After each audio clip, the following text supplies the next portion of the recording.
Welcome to the channel of PACIFIC414. Show us this loyalty. Throw yourself onto the subscribe button and submit yourself to the live streams, gaming streams, and so much more. Pathetic earthlings, I command you.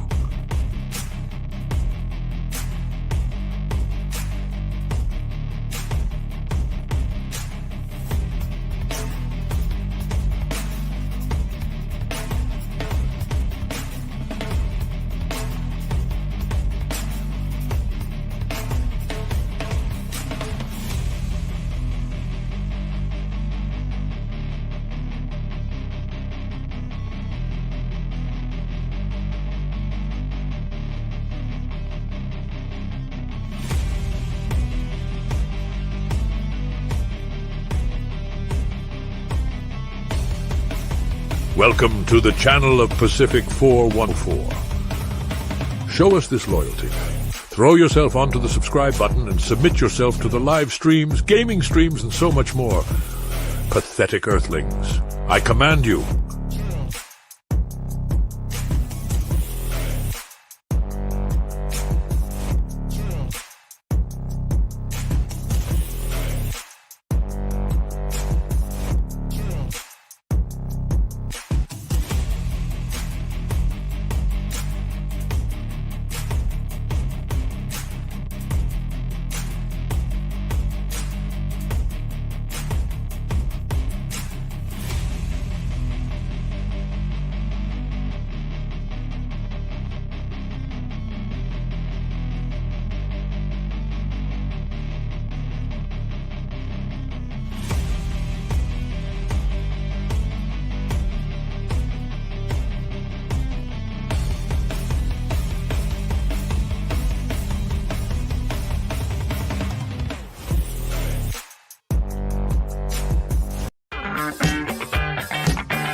Warning, due to adult language and humor, the following content may not be suitable for any viewers under the age of 18. Viewer discretion is strongly advised.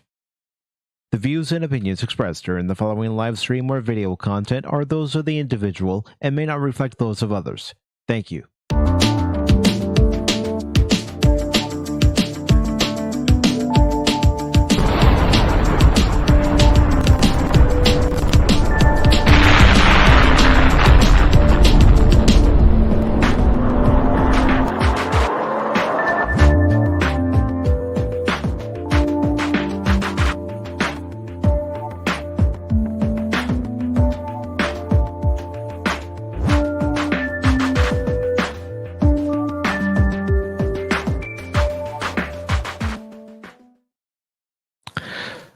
Good morning, good afternoon, and good evening, and welcome one and all to PACIFIC414 Pop Talk. As always, I'm your host, Mike. Tonight is the second open panel and final open panel for the month of March, and I have several articles to discuss for tonight, and of course, if we don't get to the articles, that's fine too. But for tonight, the articles I have lined up for this edition of Pop Talk are J.J. Abrams produced Batman Caped Crusaders Saved by Amazon gets 2-season order.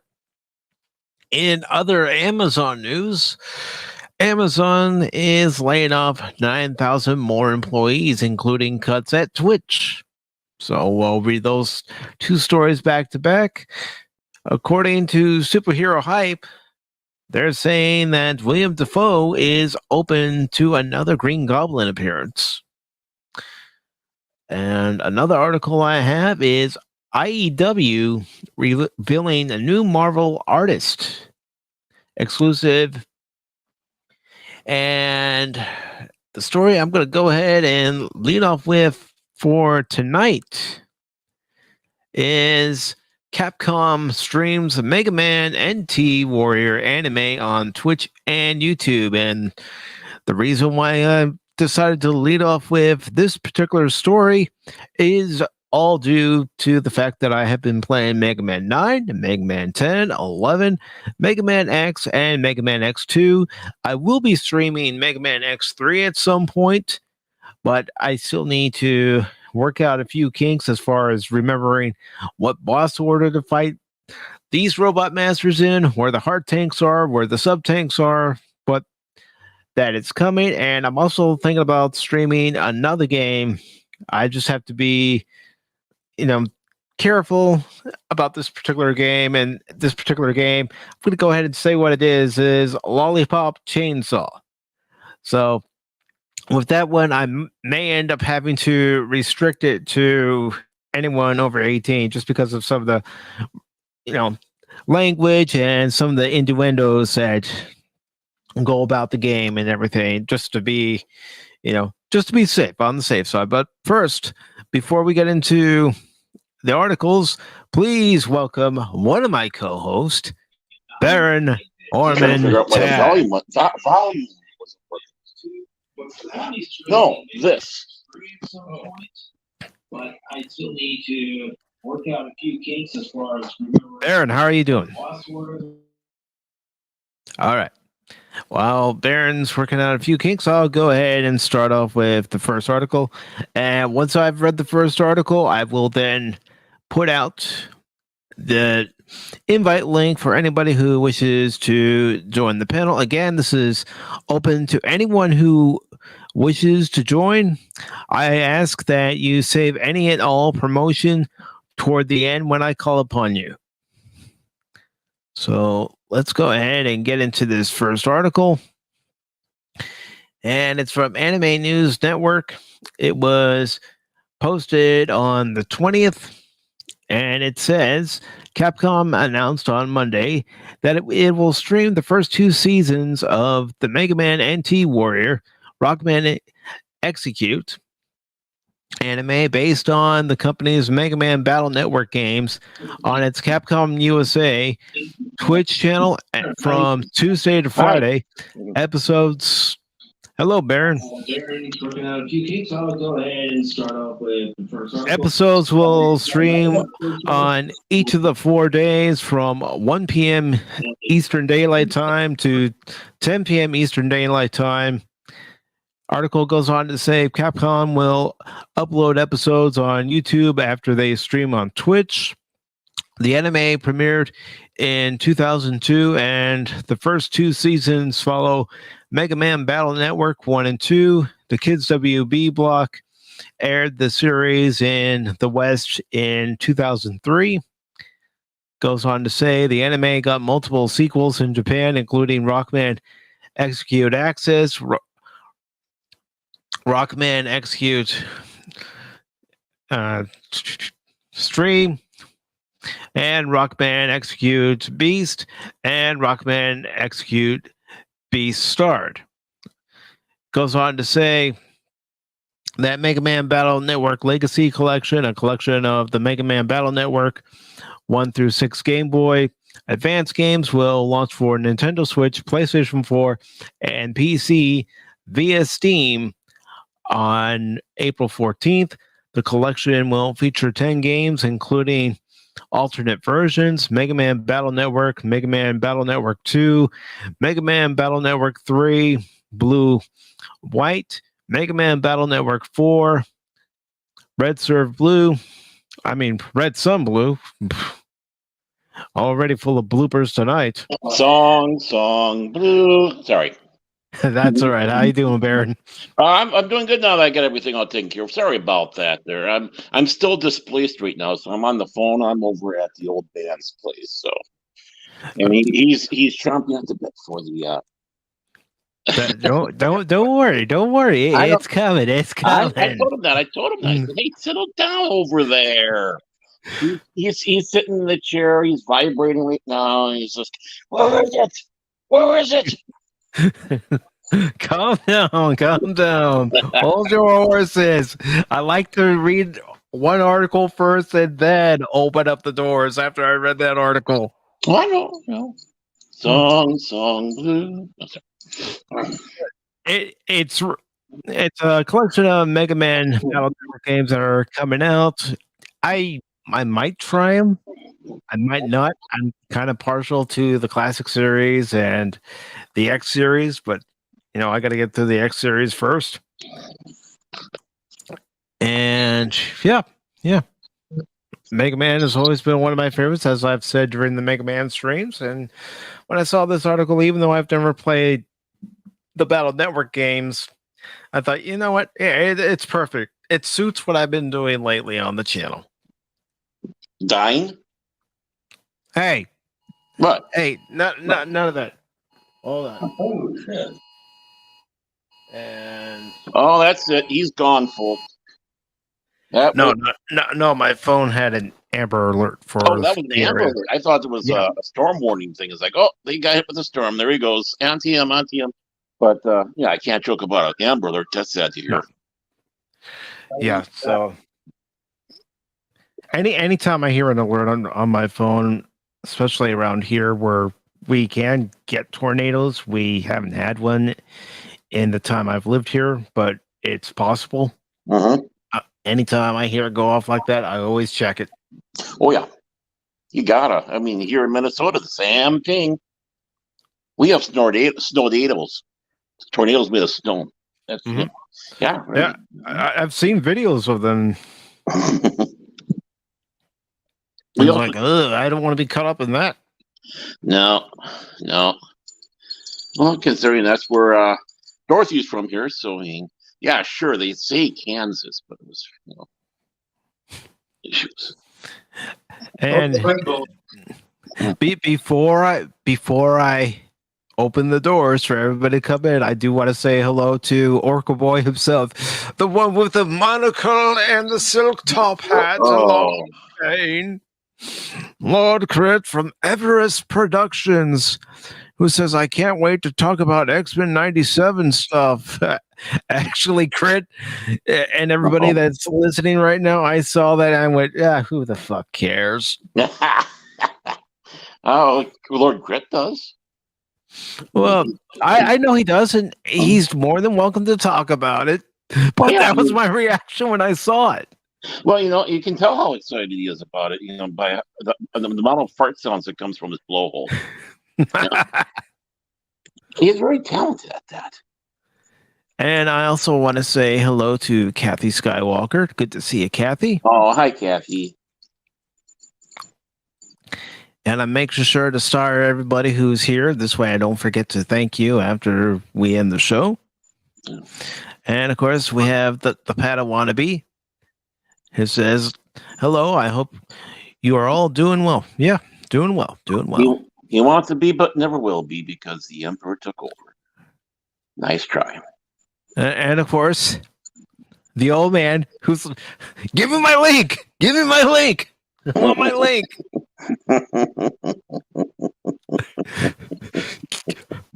Give me my link now, Mike. Come on, man. Don't hold out on me. Looking for the missing link. And I also want to say hello to Jet Sparks. Now, Cash will be alone later on. He's out doing some grocery shopping. Oh, that's his excuse this time. Okay. Yes. I'm just curious, He's got a lot of good excuses. He does. I'm like, those people don't understand. I got to do my dishes now. So I'm going to wash my dishes. And, oh, no, look, someone said something on Twitter. I better respond. And those people. I mean, it's crazy, man. I mean, what do these people expect? You know what, Barrett? Knowing our luck, he's listening to us while in the grocery store. Oh, I know you. Hi, everybody. Hey, grocery store, Publix, or whatever it is you got out there. I hope there's stuff on the shelf for you out there in California. You're not kidding. Even my local grocery stores, there are aisles where the shelves are just bare. Yeah, I mean, I can see them right now. I can see Cash fighting with a Karen over the last, not case or container of toilet paper, but one roll of toilet paper that's on the shelf. The last one. Come on, lady. I need that. So do I. You don't understand. I got to do Pop Talk, and I really need this roll of paper for that. What the hell is Pop Talk? It sounds like a stupid show. Well, it is, but we need some stupidity in our life. Hey. What? I don't want to anger the Karen too much. I want her to go after cash, not me. Okay, that's fair. So now that the link has been provided in the chat, it has been pinned to the top. Yay! Are you ready for the masses to come in? The unwashed masses, the people that our professionalism has to keep these amateurs in line. Yes, I'm ready. Wait, professionalism? I know. I'm stretching it. Professional. All right. So while I wait, and we wait for the first person to enter the doorway into PACIFIC414, let's see. The other article I want to talk about, because it's two parts. Let's go ahead and talk about J.J. Abrams produced Batman Cape Crusader being saved by Amazon, and then we'll follow that up with Amazon laying off 9,000 more employees. Was JJ one of them? Unfortunately not. And my good friend, the one who's been waiting for the link is now here. Hello, old man. How are you doing today, sir? I'm alive. Good. And we've got an echo. Yeah, it's a moment. All right, I'll go ahead and start reading the article. And this article comes from Bound in the Comics. It's by J.B. Augustine. It was actually posted on St. Patrick's Day, the 17th. And we also have... Oh, yes. Now we have a little bit more class on the panel. Oh, hello, Lord Crit. Hello, good chap.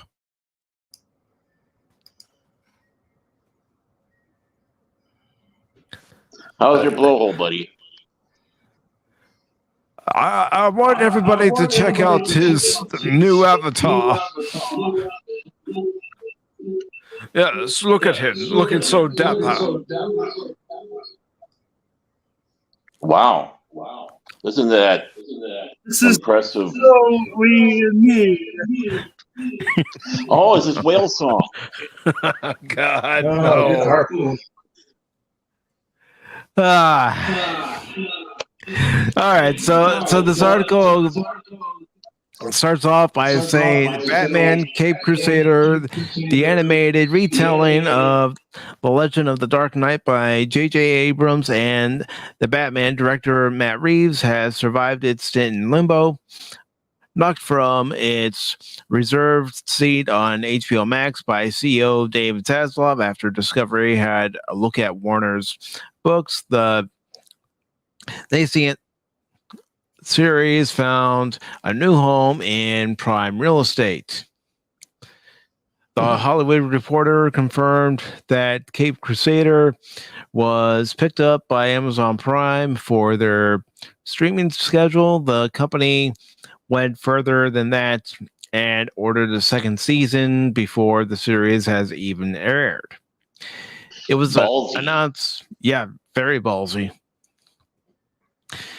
It was announced 2 years ago with a modicum of hype behind it as a showcase of the 2021 DC fandom. DC fandom's no more.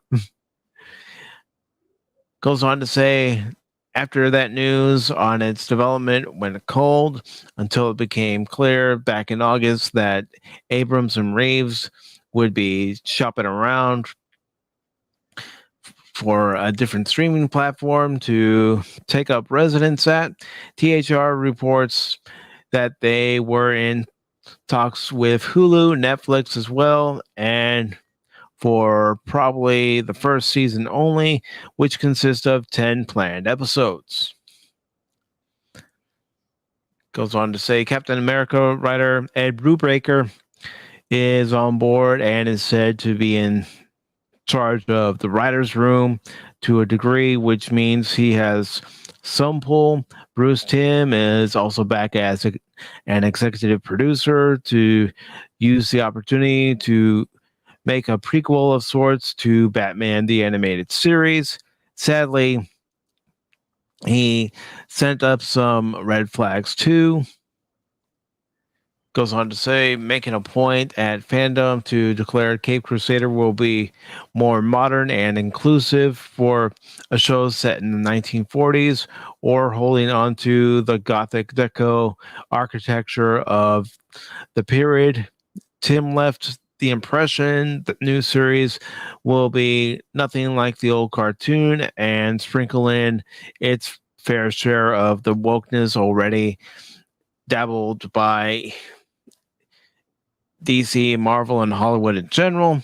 Goes on to say, not having a firm release date or anything in the way of a voice cast or a dominant plot thread. Should the series be more serial than episodic? Tim's commentary is not an encouraging start. Matt Reeves being attached could allay fears on the Batman success, but we leave that up to you to decide. How did this survive the gun verse? I don't know. I really don't know, JJ Baron. was out. I thought it was done and over with. I thought JJ was out too, but you know, like a bad egg, he shows up. Yeah, Like he a bad is. rash, he shows up. Don't talk to me about rashes. It's the rash we need. I don't know.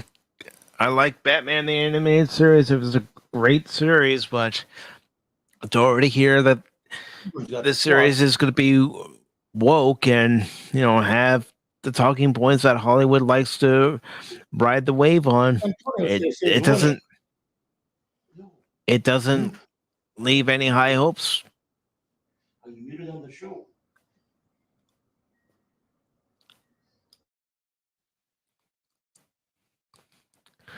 What do you guys think? And hello, Pops. I don't know. Are we supposed to be excited for this?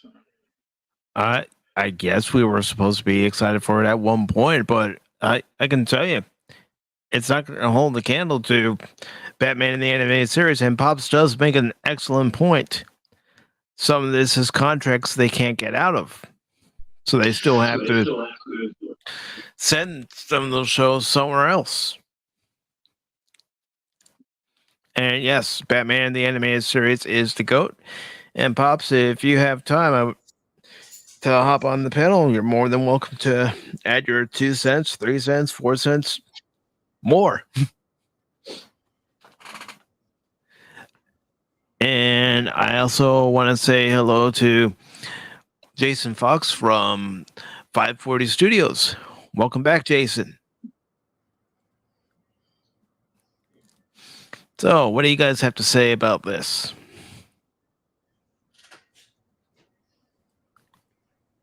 It's dangerous. Yeah. This is, if they go forward with JJ doing Batman, especially DC is trying to do this cohesion of everything under the Gunverse, get rid of the Schneiderverse, but yet we still have the Patrick Batman. But we're going to have the animated shows that come in with the Gunverse, and they're going to be tied completely in to the point that we're going to have the same actors and actresses doing the voices of the characters that they did in the live action. So now we have one more cog in the DC destruction machine. Mm-hmm. I mean, how can you not get confused as a normie or a casual fan to Batman, trying to figure out what the heck is going on? I mean, serious. If they had a serious direction, they would stick with one particular storyline. We have a Batman from this universe. Well, guess what? From the same universe, we have Superman, Wonder Woman, etc., etc. Not going, okay, we got this over here, but guess what, folks? Guess what? Behind door number 2, we got this. Behind door number 3, we got this. Yeah, I mean, it's like 3 Lord Crits or 3 Cash Monies running around out there. Or even worse, 3 mics. Here, I thought you were going to say me. No.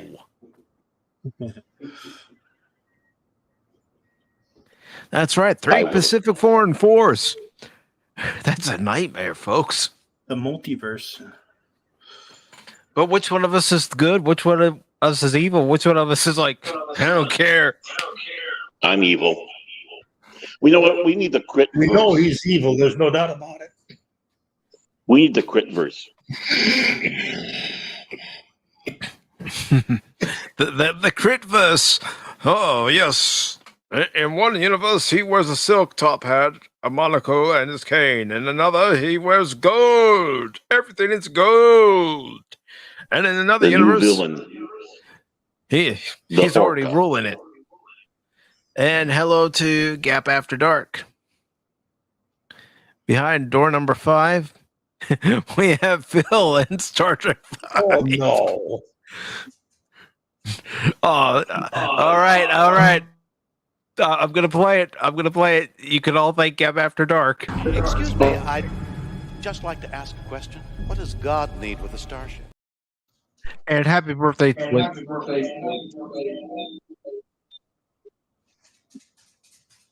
I have to go somewhere else because of the. And yes, hello to you, Gap. Gap is saying hi to everybody. And let's see. Door number 6, expired coupons. And door number 7 is 1-800-555-NOOB. Yeah, and door number 8 is 1-800-555-DEAD. Dead. There can only be one. There can be only one. Yes. Let's see. The multi was of Mike, a.k.a. Sybil.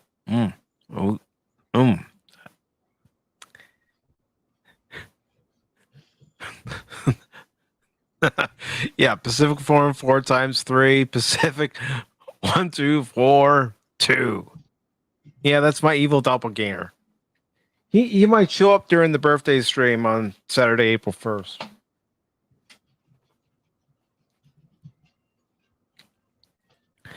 And let's see, what does God need with Starship? And well, to quote Phil, anything he wants. Anything Phil wants, he gets it, or thinks he gets it. But yeah, I mean, okay, I completely get that you have contracts, and you have to honor those contracts, and if the show is already ordered, and you don't want to have to pony up money because you're getting rid of those contracts, so you do have to shop this somewhere else. But I don't see how this is going to be any good, especially if it's going to be woke. Well, we all know the track record of one Jar Jar Abrams. Hack. True. And in some ways, makes you wonder if some of his earlier stuff that he succeeded so well on was not necessarily himself, but the people that he was surrounded with. That happens. It doesn't matter if it's in the entertainment industry or if it's in sports. Excuse me, in a business, if you are surrounded by good people who know what the hell they're doing, they can make you look good. Like I do for you. Cool. I like that. Well, yes, you do add more credibility to the stream.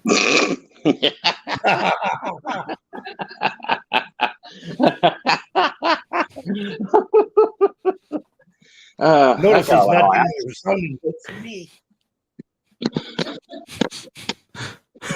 Me, I'm just a babbling idiot. You know, those people, I mean, they don't understand the power of Mike. I mean, you know, those people don't know. I mean, I know I make everyone look good because, you know, I'm Cash Monet 007, you know, and with a name like that, everyone pays attention. I mean, think about it, Baird. When the Bobs come in, they ask me this question. What would you say you do here? I have people skills. I have people skills. I am good at dealing with people. Can't you understand that? What the hell is wrong with you people? People, Oh, that's a great movie. And I do want to say hello to Angry Canadian. How you doing, brother? Ah, Thank you for stopping by. thanks for coming south. I didn't think there were angry people up in Canada. Apparently, there are angry Canadians. At least one. They just have a nice way of going about it, you know? Yeah. Oh, yeah. They do. Eh? They tell you to take off, eh? Mhm. They challenge you to a game of beer hunter and shake up 5 cans.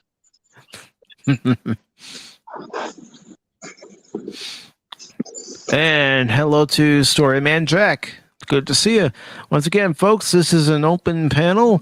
The link has been pinned to the top of the chat. Don't be shy. Baron doesn't bite. No, not you really. want a bet? No, Crit? not yet.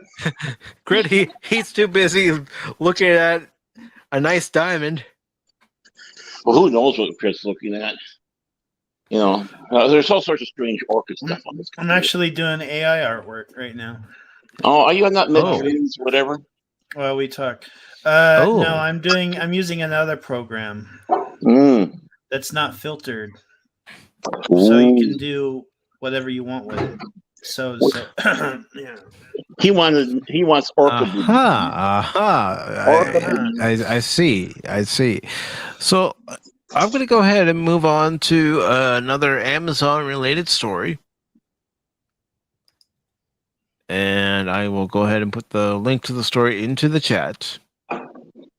And yes, if you all want to come on and talk about Victoria Alonso leaving Marvel, or, you know, in some cases, some people might be saying, she was fired.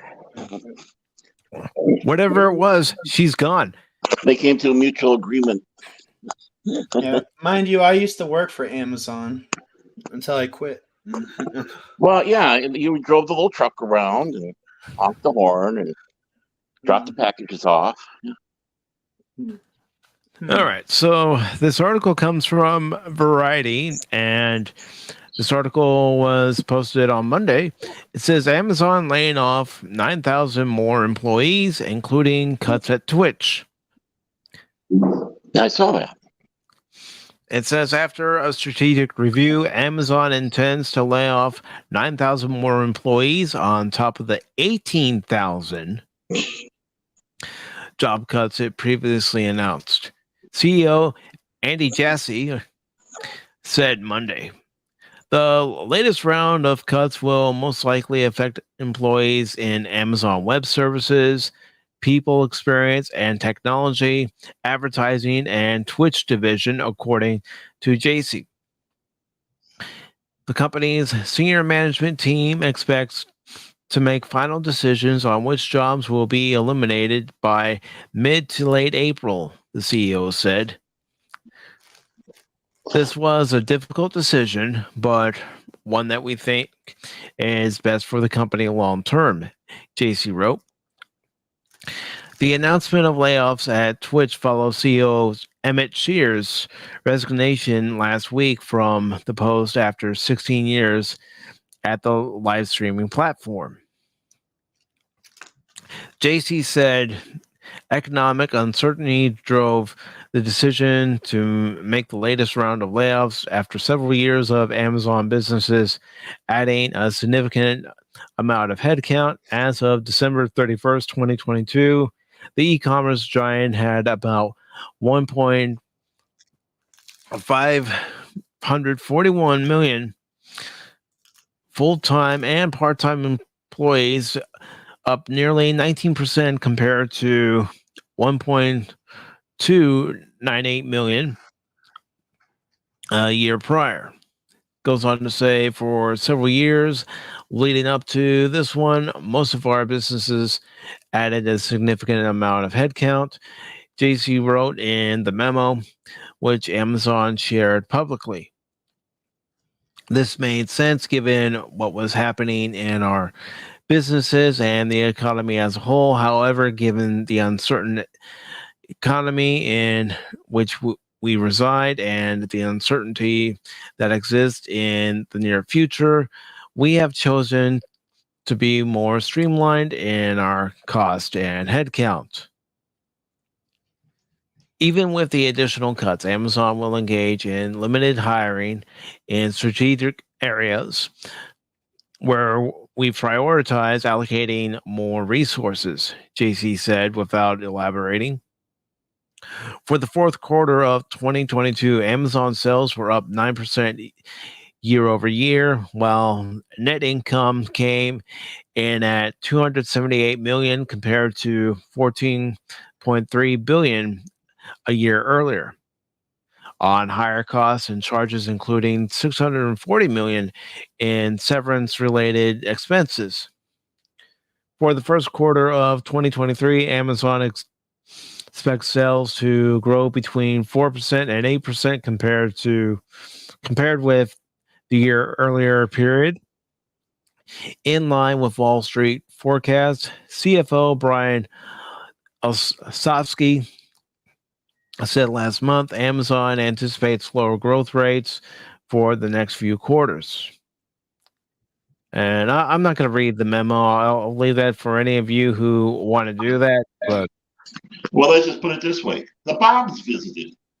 yeah, the Bobs visited, and they determined who was still valuable for the company and who isn't.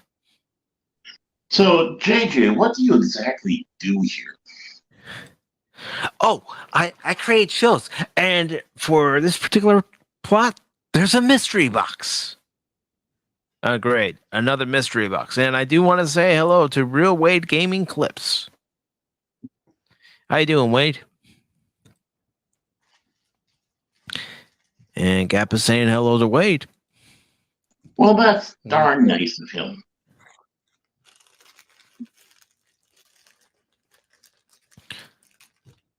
And Gap After Dark is saying another Star Wars show, Oscar-winning filmmaker duo, the Daniels, are headed to a galaxy far, far away.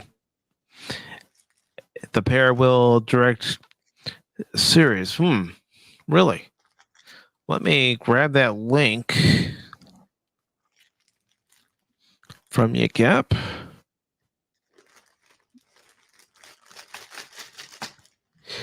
And we can talk about it.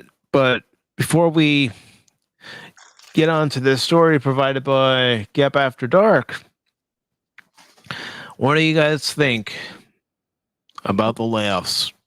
How is this going to affect the company, especially with them picking up something like Batman Cape Crusader? Well, I want the mail out Spencer. I mean, the money may have already been allocated towards the Batman stuff, because, like you said before, the contracts and such. Sounds like Twitch is really going to hurt off of this. So, what's going to happen with the gaming platform? Are they looking to bring it together with one of their other divisions? They figured they had too much redundancy, because it sounds like their other web area was getting hit as well. You know, I have a sneaky feeling, just like a lot of companies, there was a lot of redundancy, if not more than, quadrupling or redundancy. that you had in there. I just made that word up. I don't know what the word would be, but in these times, everybody's suffering. I mean, you have stores closing all over the place, Walmarts, Targets, Aldi's, Best Buys. Mm-hmm. And these are giants. You're talking about, I'm just listing off giants right now that's out there. And they're having to close shop and cut stuff up. When you start seeing those places going, you get, your attention gets going. And now the thing that's killing things like Target and Best Buy, Amazon, is doing the same thing. So, I mean, this is obviously a sign of our economy that we're in. They can't afford to, peel away money left and right. It's just like either canceling all these programs that they had planned up for Star Wars in the Star Wars universe, because they just don't have the money. Lucas, the Lucasfilm division, wow. Normally, I think they would have gone with a second season just to rub it in your face. Mm-hmm. But, they can't do that right now. Paramount Plus, I'm sure STD is coming to an end at 5 years, and it's not their choice. And I know they're talking about the second season of Strange New Worlds and trying to confirm there'll be a third season. But don't hold your breath. And Amazon, the big giant out there, obviously is hurting if they do this. Yeah. And again, with the economy, with the economy and everything going up, we can't afford to spend like we were able to in years past. Well, yeah, I mean, especially during COVID. I mean, what's the company that was able to make the most out of it when everybody is locked in? It's Amazon. We can't go, so have the store come to us. Yep. So even after looking at that, which was 3 years ago, 2020, this fiscal 2020, 3.5 years, 2.5 years ago, and now they're doing almost the unthinkable. We are laying people off. Yeah, Amazon closed up a distribution center out here near us. The other one is still open, but one of their big ones, they closed it up solid. It's gone. Yeah, because these businesses can't afford to keep something like that open all year round. But yeah, they don't need all this redundancy that they have. And I understand what they're trying to do. They're trying to do same-day stuff. You order it soon enough, and now the little truck will show up, and Crit will come on and say, "Here's your, here's your suppositories. Have a nice day." But it takes a lot of money to run all that, and then you have the Prime, and a lot of that's free with the Prime. So that's going to start, on the backside, if people keep on ordering with Prime. They're either going to have to raise the price of Prime up, or get rid of it, or say, "Oh, it's going to be only half price now." They're going to have to do something. Yep. So Jeff Bezos going to shoot rockets into space, folks. I mean, I've been a Prime member for a few years now, but just to see it go up and up and up each year, I don't care that you are able to stream movies, that you do get Amazon Prime shipping, which honestly, with my area at least, it doesn't make any difference. I'll still get it in the same amount of time, even if I didn't have Prime shipping. It's not worth it anymore. Yeah, I mean, it's, I think, and forgive me for sounding whatever, but everybody, this is a wake-up call. Yes, be concerned. Be concerned on a couple of fronts. One, you're seeing the giants go down. Two, this is exactly what happens when you put all your eggs in one basket. Mm-hmm. These people were out to destroy the little people, the mom and pops, The local hometown, whether it's a bookstore, the local appliance store, these places, their site was predatory to destroy all it. I know for a fact Best Buy, they were out there gleefully saying about how they were destroying all the others and that they were going to be the ones relying. I worked for Best Buy. I heard their propaganda. I know what their intent was. And you can just go that down the line with all these others that you have out there. Well, now we have all these eggs in one basket, and what's happening? Yeah, I mean, look at Blockbuster. That was a conglomerate, and Hollywood Video was another conglomerate. And then you have, Redbox and Netflix come, and mainly Netflix. And that killed those two companies because people were like, well, why should I have to drive to my local Hollywood Video or Blockbuster when I can just have Amazon mail me the DVD or Blu-ray? Well, yeah, and even more so, if I'm going to have rentals, at least with Netflix, I don't have to worry about late fees. Mm-hmm. Which was one of the big things that killed Blockbuster. Yeah. And then you also have Redbox out there. Yep. And, for the life of me, I honestly thought Redbox was part of McDonald's because, well, they're red, like a lot of the decor of McDonald's, and they're always at McDonald's almost exclusively. And I was like, oh, they're not? Okay, well, I wanted to meet them and see how stupid I am. Well, yeah, I mean, you can't help it, though. You saw them stationed at McDonald's. So then you put two and two together and you think, oh, that must be another thing that McDonald's is doing. Yep. Come to McDonald's, order your, Big Mac and fries and a Coke and rent a movie. Make it a family night. Yeah. Which was their plan. It was smart thinking. It really was. Over in the corner, you had that Redbox sitting right there. Mm-hmm. The only problem was for me with Redbox was their selections were very limited, and obviously so. I mean, they were pretty much just aimed at the top big stuff, and understandable. So you couldn't have a full library in there. No, not in those machines. No, not at all. Your selection really sucked. All right. So, how many of these people out there right now, like Amazon and all them, they need to borrow money to do some of the stuff. Where are they borrowing it from? There are 3 banks that just went down big time, and a couple more that are about ready to go. So they invested in them. That's where some of this fun is coming from. I don't know. We're in uncertain times right now when it comes to the economy. Yeah. We see the way the wind's blowing, but who knows when that shift in the wind's going to happen? Yeah, I mean, I think it's safe for me to say I haven't seen it this bad in my lifetime. No. And you get that right, kid.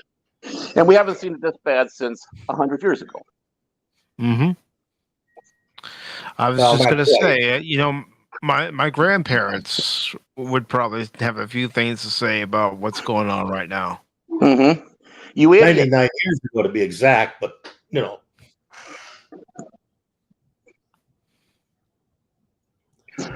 But yeah, I mean, this is now the other thing that I get amazed at is how they're trying to push over and over and over and over again to go to this electronic currency, Bitcoins. What stupidity is that? No, I'm not going to any electronic currency, any Bitcoin type of deal when you already had one that collapsed. I mean, they were sponsored by Disney. They were sponsoring Major League Baseball, and they collapse. So, what's the point of relying on them? I mean, I'll admit it to you guys. I'm worried about the branch that I'm with, the bank that I'm with, collapsing. Well, I think everybody should be concerned. I mean, for other banks, you never know. Mm-hmm. You never know. Oh, lost Who bear. are they all connected with? Who's in the pocket of who? Now, some of these little banks, they're all on their own. We got something there. I mean, those people are the ones that will maybe probably make it. But I wouldn't say much for the biggies. No. No, I mean, we do. We live in uncertain times. And Baron is back. Yeah, I had dogs trying to get up and crawl all over me and touching phones. Yay. The dogs are like, forget Pop Talk. Pay attention to Pop Talk. You got it. You can't believe the number of mutts he's got all over him. Mm-hmm. And they all love him. Mm-hmm. That's Too the much. trouble. Yeah, He too gets much. this big dog called Honey that crawls up on him, along with a doxy and a whatever. Mochi. And we can't even understand if he can breathe or not. No, I can't. You look over there and you see his toes twitching. Mm-hmm. So, does anyone have anything else to say about this article before we move on? I'll just put it back on my prediction that which is now down to about 4.5 years now. This is going to be one of the factors that's going to change entertainment. Can't hear you. This is going to be one of the things that's going to affect entertainment. As part of my 4.5 years, like I was saying, how things are going to change. Mm-hmm. And excuse me. And now studios are going to have to start thinking smarter instead of let's just dump stuff out there. What can we do to make money because we're losing it? And Not to woke out and go back to making an exciting movie. Right. So I think along the way, this is affecting everything. It's going to affect our entertainment. Again, streaming services are going to be either going bye-bye or merging, and you're going to see less of those. I wouldn't even doubt that cable and satellite channels will go bye-bye. Oh, wait. We have breaking news. We've lost a pioneer of sci-fi fiction today. Who? Michael Reeves. Oh, yeah. I saw that shortly. Yeah, he passed. Mm-hmm. He did some Star Wars novels and such, amongst other his own creations. Yeah. Yeah, he wrote a lot of 80s cartoons and Do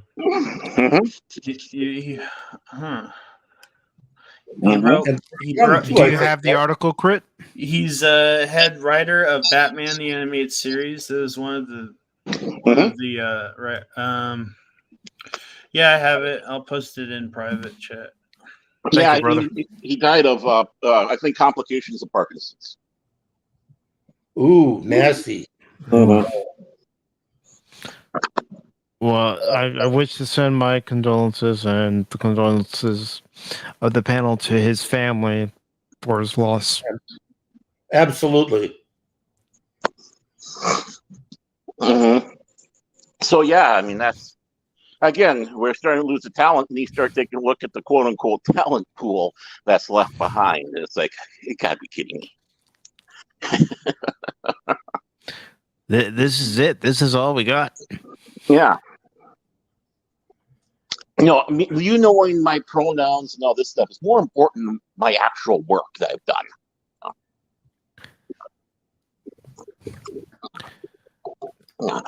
Yeah, I live in Portland with my husband and a cat named Toonsies.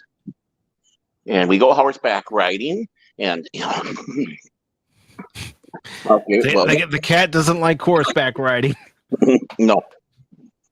Toonsie stays home and surfs the internet, buys stuff off of Amazon.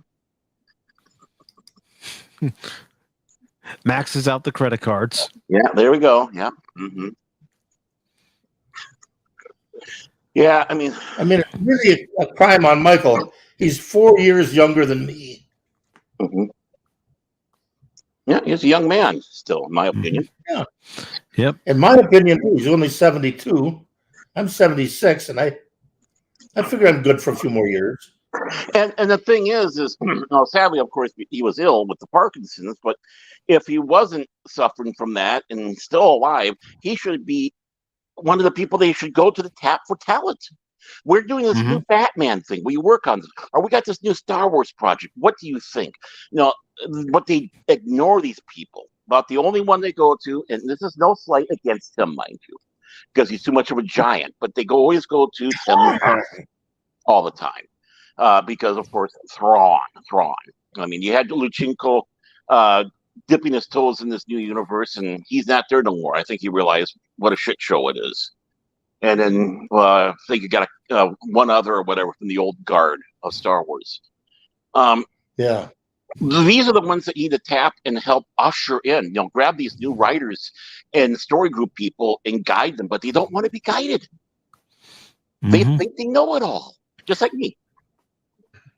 Well, don't you? Yeah, I do actually. And I do want to say hello to DJ Ronnie G. I Go ahead, Baron. I have the longest streak on Bulgarian Jeopardy. Yeah. Just look it up. In Bulgaria, I was on Jeopardy, and I was on about 63 episodes. I made 23 Dropnars. I realize April Fool's is coming up. Come on, man.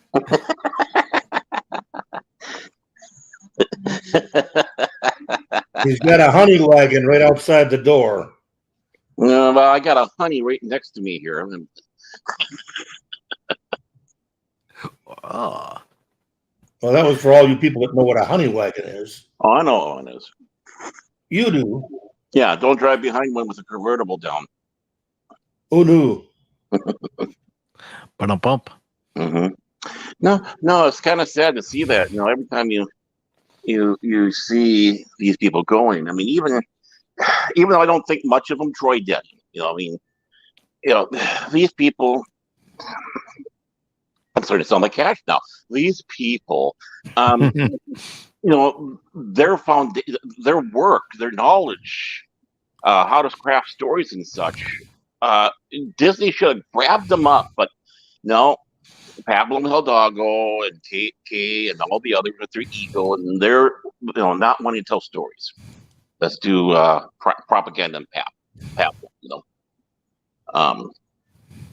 Yeah, so it's sad.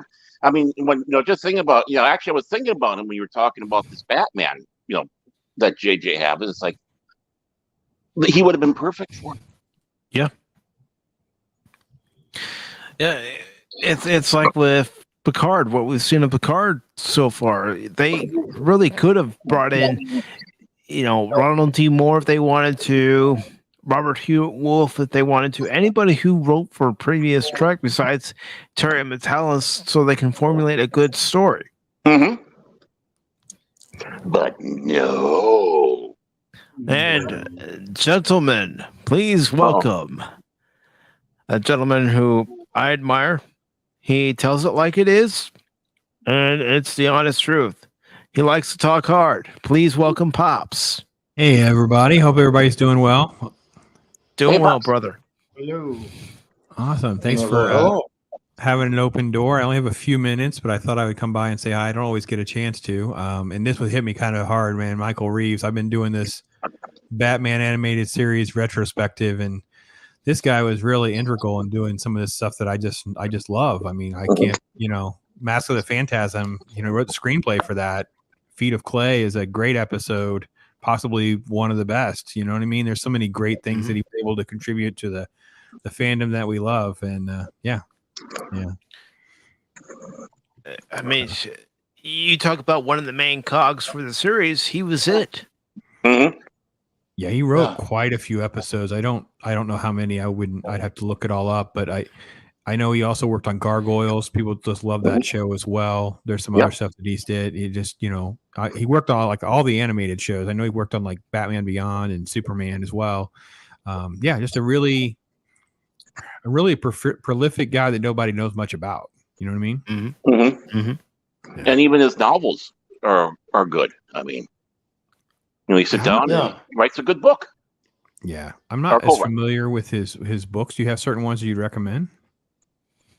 Well, in the Star Wars universe, I would say, because he's co-wrote this one, Death Star. Okay. Anyone who saw Rogue One, go read Death Star, which he co-wrote, and you can tell which one is a stronger story. And one story that you actually get really involved with the characters.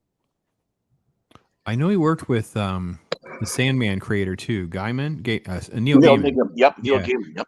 Now, I don't know. I've read those books, but I know he did do some work with them as well. So, I was going to look this up, see what kind of stuff he's worked on. I just know he's very prolific and has done a lot of stuff. And it was, you guys talked about the animated series reboot, which to me is the worst idea in the history of ideas. But I'm a little bit biased, as you probably imagine. The hell you say? Well, I wouldn't necessarily call it bias. You just know what's good, and you don't want to see that legacy tarnished by something that we're getting from J.J. Abrams with Cape Crusader. Because we know what we get when it comes to J.J. Abrams. We get a lot of mystery boxes. We don't get any substance. He can do a good build-up, but he doesn't know how to do a finish. Mm-hmm. I mean, I have a lot of problems with this stuff. Go ahead. Oh no, that's all I was gonna say. Yeah, I mean, I was kind of relieved when they they never said this was canceled, but they definitely implied that it wasn't going to survive the merger. But yeah, to know that it's coming back, and then almost like pouring salt in the wound. It happens to be on the day that it's announced that Michael Reeves passed. I'm like, oh man, come on, this is hurting a lot, man. Mm-hmm. Yeah. That tug of war, is it? Isn't it? Okay, it is now.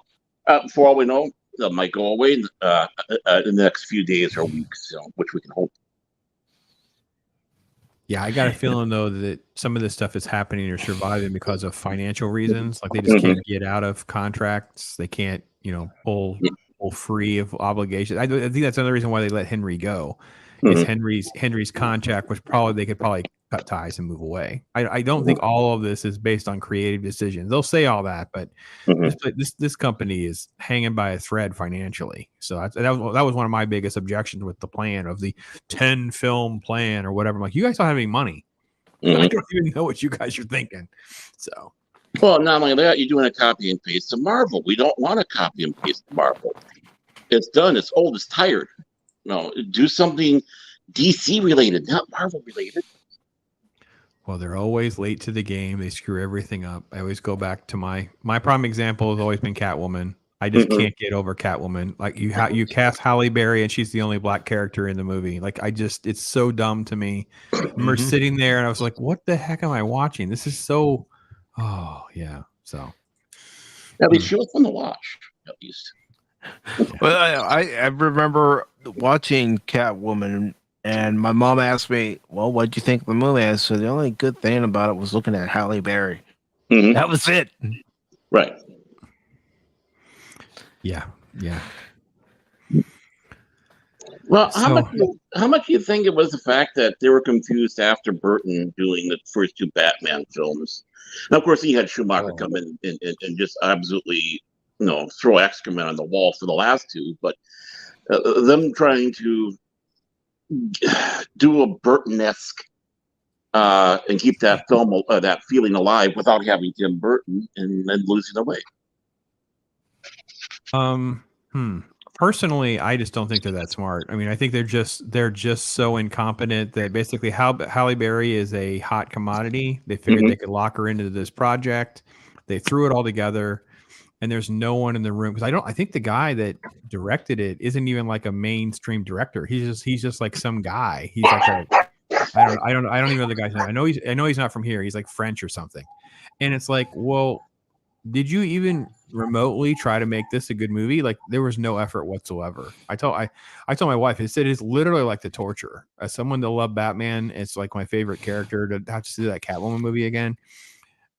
I'm not going to say I would rather watch Batman and Robin, but it's a pretty freaking close thing for me, man. I'm sorry. It's just that bad. I can laugh at Batman and Robin more than I can laugh at Catwoman. That's true. At least those were kind of comically bad. Yeah, it becomes like Mystery Science Theater. Mm-hmm. Yeah, the guy who directed Catwoman was the second unit director for Alien Resurrection, so you know where that's heading. And the thing is DC can't pull a Batgirl and have a film almost finished, that huge budget, and say, okay, we're not going to do it. So they're stuck with having to have some stuff. Yeah, I mean, look, they rolled out Shazam in the worst possible way, right? Because now you're in the middle of like all these movies that are coming out on top of each other. There's no oxygen in the room for any of them to really run anywhere.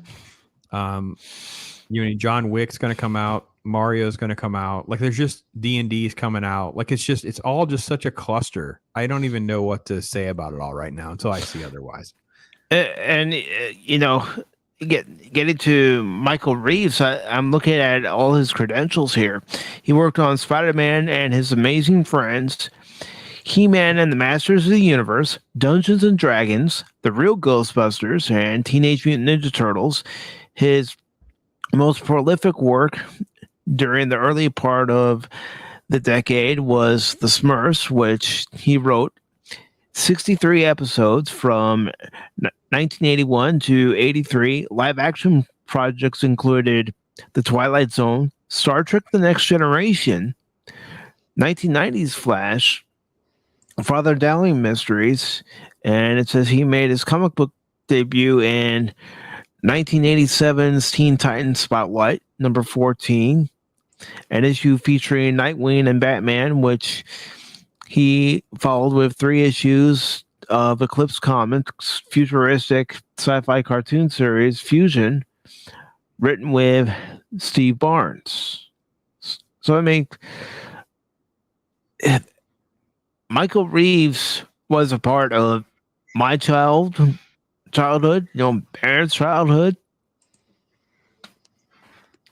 My young adulthood, because I was a young adult when a lot of this stuff came out.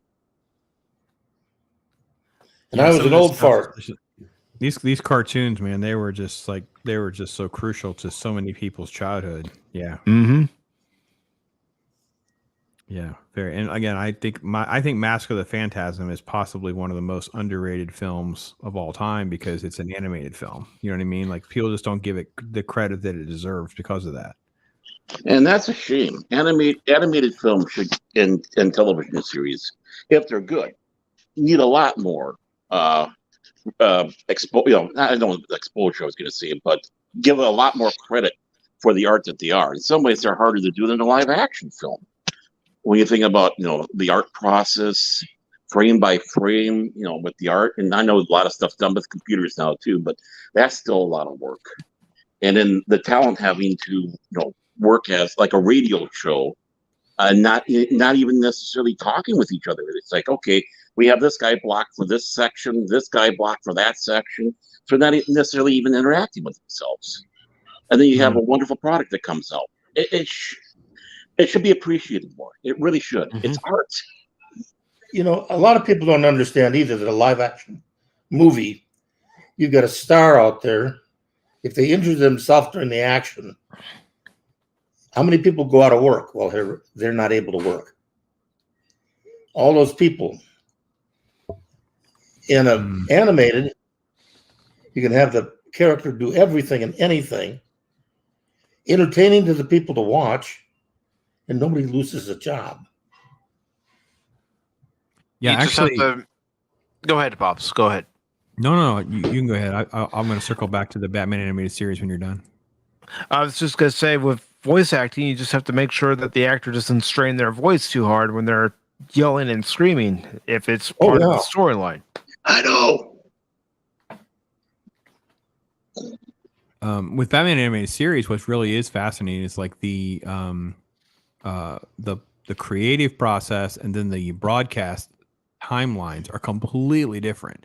So some of these episodes were among the first that they had started with, and they didn't actually get, released and broadcast for, months and months way after the fact. So it kind of goes to what you guys were saying too. The timelines and stuff are all different. Everything is unique compared to how traditional, live action cinema is made. Mm-hmm. Yeah. Awesome. Yeah. It's just, I mean, this is not a slight to it, but it's a crying shame that something like The Simpsons gets so much accolades. And yeah, and definitely in its heyday, it deserved it all. But people view it as intellectual fare because of the satire and all that. And they are so blinded to look at the quality and storytelling that other animated shows, like, the Batman. I mean, Batman animated series, the Superman animated series. I know, and we all gush about it. It should be gushed by everybody as much as they gush about The Simpsons. It should be getting awards like The Simpsons does. Yeah, and that's another reason why I kind of went out of my way to do the Saturday morning cartoon thing, because I just, it turned 30 years old that X-Men and Batman happened at the same time frame, and then how different their approaches were, and yet how classic and revered they both are. And it's been a blast to revisit that. And I can't tell you, I wish again it was a full-time job or I had staff to help, because people are asking for like more conversation about cartoons than I would ever even have time for. Like, it's not something that is like a dead art form people are not interested in. People are like, I mean, I'm getting messages through Twitter, on my email. People are coming up to me at work, like, "Oh, I watch your playlist for the Batmans. Oh, man, do you ever think about doing this?" And then people start to talk about these random shows. I'm like, man, I haven't watched some of this stuff in years. Like, Thundar the Barbarian and Herculoids are two that keep coming up, and I'm like, you guys are killing me, man. So yeah, it's fun. I would love to watch Thundar again. I grew up with cartoons on TV, and I saw the very first ever cartoon ever made specifically for television. The rest of it was all movie fillers. This was made for TV. You got to be old to understand the name of this one. Crusader Rabbit. Oh, wow, that is. And that's what started everything. After that, everybody said, "Oh, hey, wait, we can do it too." Crusader Rabbit was the birth of television animated. Was it good? It was horrible. Did you see it, Pops? I have seen it, but man, it's been so long, I wouldn't even know how to speak on it. I mean, you're making me want to look it up, because it's got to be on YouTube, because it's got to be. It is by now. Yeah, it's got to be. Not everything, but there are episodes. Yeah. There's a whole bunch of like Looney Tunes that are in public domain because they were basically like war propaganda. So. It's got to be in public domain. That's a cool reference. Thank you for bringing that up. I'm gonna jot that down. I may do a video just on that. That's kind of a cool thing to think about. Yeah, Jay Ward, who went on to do Rocky and Bullwinkle with Bill Scott, did Crusader Rabbit. Yeah. See what I mean by the start of it? And before we do get to that article that Gap shared, I do want to get to this article real quick that Crit just found. Norman Steinberg, Blazing Saddles screenwriter, dies at 83. Oh no! Oh, bummer. Norman Steinberg, screenwriter of films including Blazing Saddles, My Favorite Year, died March 15th. He was 83. His other credits include the film Johnny Dangerously, the TV movie Free to Be, You and Me, and the TV show Dr. Doctor. Born in Brooklyn, Steinberg went to college at the University of Maryland and law school at the University of Pittsburgh and began practicing law in Manhattan. He disliked being a lawyer, his family said, and met Mel Brooks when he would stop for coffee at Chock full of Nuts. After much badgering from Steinberg, Brooks told him to try writing a script for Get Smart. When Brooks told him the script was funny, he quit his job at the law firm the same day. He started out writing for the music magazine Cashbox, and then wrote a political humor album with David Fry. After moving to Los Angeles, he started writing for The Flip Wilson Show, partnering with George Carlin, which brought the writers an Emmy. Brooks later brought Steinberg on along with Richard Pryor to work on a draft by Andrew Bergman of a comic western that became Blazing Saddles. Steinberg created the master's program in television writing at Long Island University in Brooklyn called the TV Writers Studio, which he led for more than a decade. Sorry about that. He is survived by his wife, Serene Hastings, his son, Nick, and daughter, Daphne, daughter-in-law, Lily, and son-in-law, Andres, grandchildren, and so on and so forth. It says a memorial service will be held in the spring in New York. So, with his passing, does that give us the pass to quote Blazing Saddles with no cure? Well, we did a talk hard. We did a talk hard on Blazing Saddles, and it is tricky to navigate that film. However, we actually got copyright flagged at the end of the movie during the musical stuff with Dom DeLuise. That's the part I actually had to trim. Yeah. Hands on. Yeah. Yeah. That was the part I had to cut. You know, if you haven't heard me rant about trimming, you just do 2 seconds at a time when you're not talking. And yeah, that was, but actually all the other stuff we navigated, I think, pretty safely. Johnny Dangerously was flagged as well early in the movie, like the casino scene or whatever, the robbery scene, but not the testicles in you scene, and not some of the other stuff that I thought was even racier. But yeah, the testicles in you, absolutely, it's the best. It's the best skit, man. These are the unlucky ones.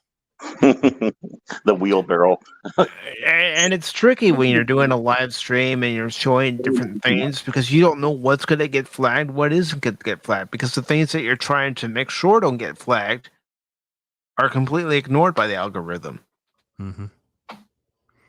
Yeah, it was a little frustrating. And I also think that with Johnny Dangerously, they didn't respond. So that they do the copyright flag. The studio doesn't even have to respond for 30 days. So it just kind of sits there. Nothing actually happens. So Paramount and Disney are both notorious for doing that as well. They flagged every single one of our Halo talks, and Disney will definitely flag and hold anything when it's negative. Like when I was railing about Wakanda Forever. Oh, that thing was stuck for like 45 days or something like that. Because I kept going back and forth with them, and then finally I just did a trim, and yeah, it took like over a month before it was finally released. Yeah. So it's difficult to deal with these great classics because comedy's dead, man.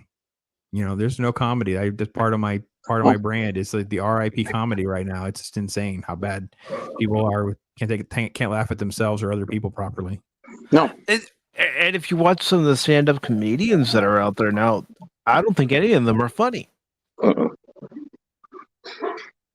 You only have like a small niche of like the Chris Rock, Dave Chappelle that seem like they're safe enough to kind of venture out a little bit.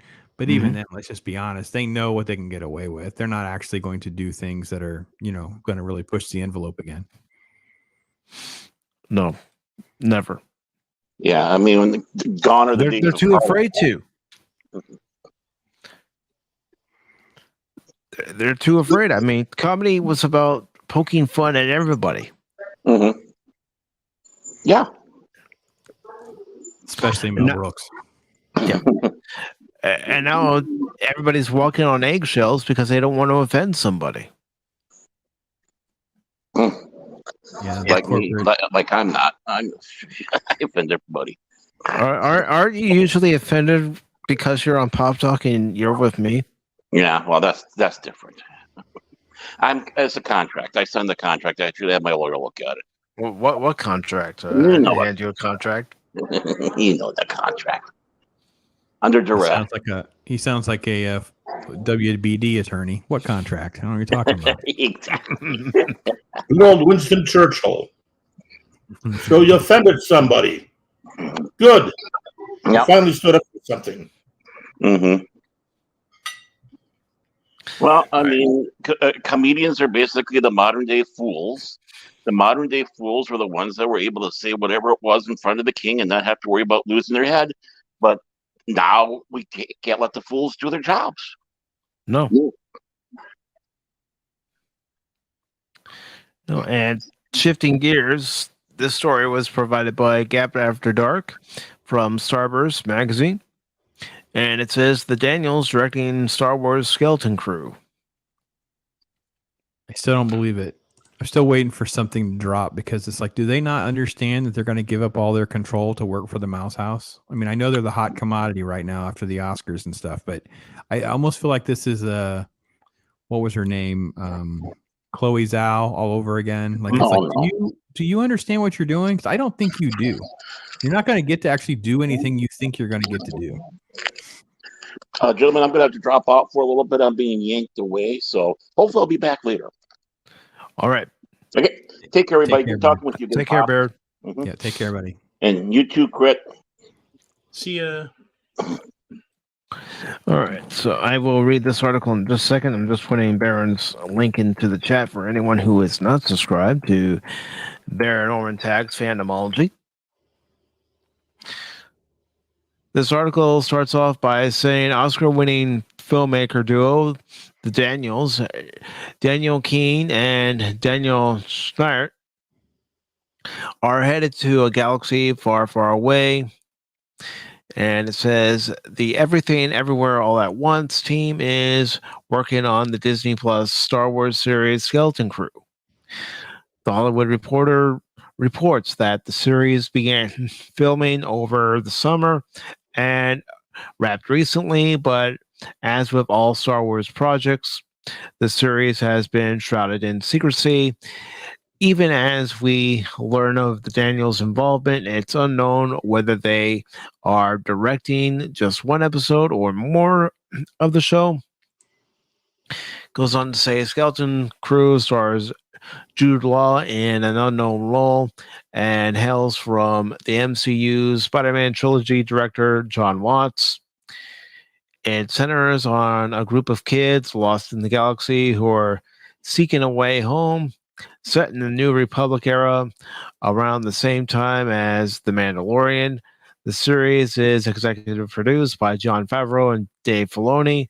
The tone of the series has been likened to that of a classic Amblin coming-of-age adventure film of the 1980s. As London's Star Wars celebration draws nearer, you can expect further updates from us on Lucasfilm's plans and upcoming projects, so stay tuned. The Rosario Dawson-led spinoff Ahsoka is also expected to release later this year. It says the Daniels. I'm sorry, I'm quoting the THR. THR had a report. They said they only directed one episode. Okay, thank you for that, Pops. Mm-hmm. They're signed on to do a 5-year deal with Universal, so they're not going to get bogged down with anything too big over at the Mouse House. Interesting. It is. And what are your thoughts on them directing even just that one episode? I have no faith right now. I mean, I'm going to do my video when we're done here. I got to jump off here in a minute, but I got to do a video about Mandalorian because I finally got myself caught up, and it's like everything is a mess. And if Jon Favreau is this bad, because he's a writer on everything, like right now, so he wrote all of this, so you can't escape the criticism. Like many of these shows, like you have somebody you'll know who did like episode 1 and 2, and then the last one, but not in between. That was basically the Gilroy situation with Andor. You can tell why episodes, felt a certain way, and then in the middle you have all this fluff and wasted time or whatever. He can't get away from that kind of criticism of Mando. Mando's a mess. I know people are loving it. That's fine. If you do, you can throw your hot takes back at me when I do my video. But I just don't have any faith right now. Everything that's involving Disney right now is a mess. They run everything through sensibility trainings. They're running through everything through their SJW committees. They're not allowing creators to create. Like I said, the Daniels are coming off this really strange, bizarre film that I'm kind of mixed on. To me, it's a love-hate film. People are going to love it. People are going to hate it. I don't see them as a good fit for the Star Wars universe, but I could see one episode of being, okay, fine, you get one episode. That's cool. Yeah, I don't know. I'm not really looking forward. I have apathy. I have the Star Wars apathy, perfectly honest with everybody. I'm actually in that place where I'm just sort of like, yeah, about it all. I get where you're coming from because that's how I feel. And I've even told people that who I know, I said, I'm glad you like it. But as for me, I have no interest in watching it right now. Yeah, I'm having a hard time getting into it. And this is like the 40th anniversary of Return of the Jedi. And I should be really excited because I probably watch Return of the Jedi more often than even New Hope and Empire. I know it sounds ridiculous, but even though it's not the better of the three films, it's just like this fun film. I remember being at that age where I went and go saw it, and it's such a big deal to see the last one and all the, you know, the green lightsaber, and you know, you get this big battle at the end. It's just I love this film so much, and yet at the same time I was like, it's Star Wars. Okay, yeah, I remember when, because right now I'm not enjoying this. So yeah. You know, I completely understand where you're coming from because I've seen video of the Last of Us game, and I watched the series, and I'm going, how hard would it have been for the writers and producers of the TV series to just copy and paste what happened in the game? It would have been very easy. I've even said, because again, I'm not a gamer, so I didn't even have that. But if you listen to some of my videos, and I have one more video, I didn't do a video on the finale, but it just seems like they just made horrible decisions along the way. I'm a noob in all this, and I could very quickly tell I don't need to get attached or care about any of these other characters because only two of them matter. No one else matters. And so I could care less about some of these backstories and whatever. Because I don't understand why, like the Bill and Frank story, the one that's got everybody all, you know, kind of got everybody bent out of shape at the moment. I'm like, why didn't we just have them go on the journey with them? Like, why didn't they just all leave together? And then when he does finally pass from cancer, it's like an emotional, you know, punch in the gut because everyone in the audience has been attached to this character more now. Like they come and go in one episode. It doesn't even matter. Like, I don't even care. Like, I mean, that's fine if certain people need to see themselves. It doesn't help the story for me. Yeah. Oh, in the game, Bill actually meets Ellie. And there's supposed to be that interaction there. There's also supposed to be, you know, more interaction between Ellie and Joel, where they do become tighter than they were before, because they're put into situations that brings them closer together, to where they realize I'm not going to survive if she's not with me, and you know, Ellie's not going to survive if Joel's not with her. Right. They depend on each other. Yeah, I did vow that whenever I'm going to do this last review, and then I'm going to find that because people have, I guess, put the cut scenes together, so you can go online and find like a YouTube video with all the different scenes and stuff, so I can actually get the source material experience since I had never played the game. And you're echoing pretty much what most people have said. I haven't watched anybody's videos on the finale because I don't want to taint my perspective on it, but it just felt like everything is just like, I don't know. I feel like it's obviously all of Disney, Marvel, and Disney Star Wars, but even that show, it's like, do you have an adult in the room to explain some of your writing tropes and stuff? Because you just don't seem like you understand where the viewer would be coming from. Like, I just don't get it. Like the Riley episode where it's like the flashback to the girl, like her little love interest girl, and it's like the whole time I'm sitting there and I'm like, I don't care. Like, she's not relevant, and it doesn't make me believe she cares more about Joel because she lost that person. I just don't believe that. It doesn't hold any weight for me. And we've got someone here right now who can go into further detail from playing the game. We got Cash Money. Welcome, Cash. Hello, guys. Hello there. How's it going? Yeah. Yes. So What would you like to know, Mike? Well, no, I was hoping you would be able to elaborate more about the game experience compared to the TV show experience for Pops, since you played the game. From I can honestly say so far I have not finished the season. But from what I've seen since the start of the season, I know where it's going to end up. Season 2 is going to have Abby. They're going to disrespect Joel. The second game made less money than the first one, and how Naughty Dog thinks that is a good direction is beyond me. But it's very disrespectful what they did to Joel. It's not the fact that they kill him, spoiler alert, but it's the fact that they treated him like trash. And why would we care about Abby? Why would Joel be so trusting? And those things really bother me. I don't like when any iconic character, I don't care who it is, decides to just insult an iconic character. It doesn't matter what it is. And so people love Joel in the first game. The first game made a lot of money. The second game made less money. Now, Neil Cuckman or Druckmann, whatever you want to call him, he is one of these soy woke people. He's pandering. He's worked with people like Anna Sarkeesian. And it's just, even if people like season 1 and the budget is good, I would say it's better than Kenobi and Book of Boobaloo combined, but it's still, there's things they did better in the game that they haven't done in the show. Now, my brother disagrees with that, but it's like the whole thing, Frank and Bill. Yes, I had forgotten that Frank was actually gay. So that whole relationship, that was fine. They showed it, but the fact that those two did a suicide pact and Ellie did not get to meet Bill, I thought was stupid. I agree. And again, I haven't played the game, but it makes no sense. Like, I don't care about Bill and Frank then, because what happens at the beginning and the end of the episode is right. It's almost like your story goes around those characters. You don't really you're not attached to either one. It's like, so they died. But that's what that show did over and over and over again for me, was like, they just don't care.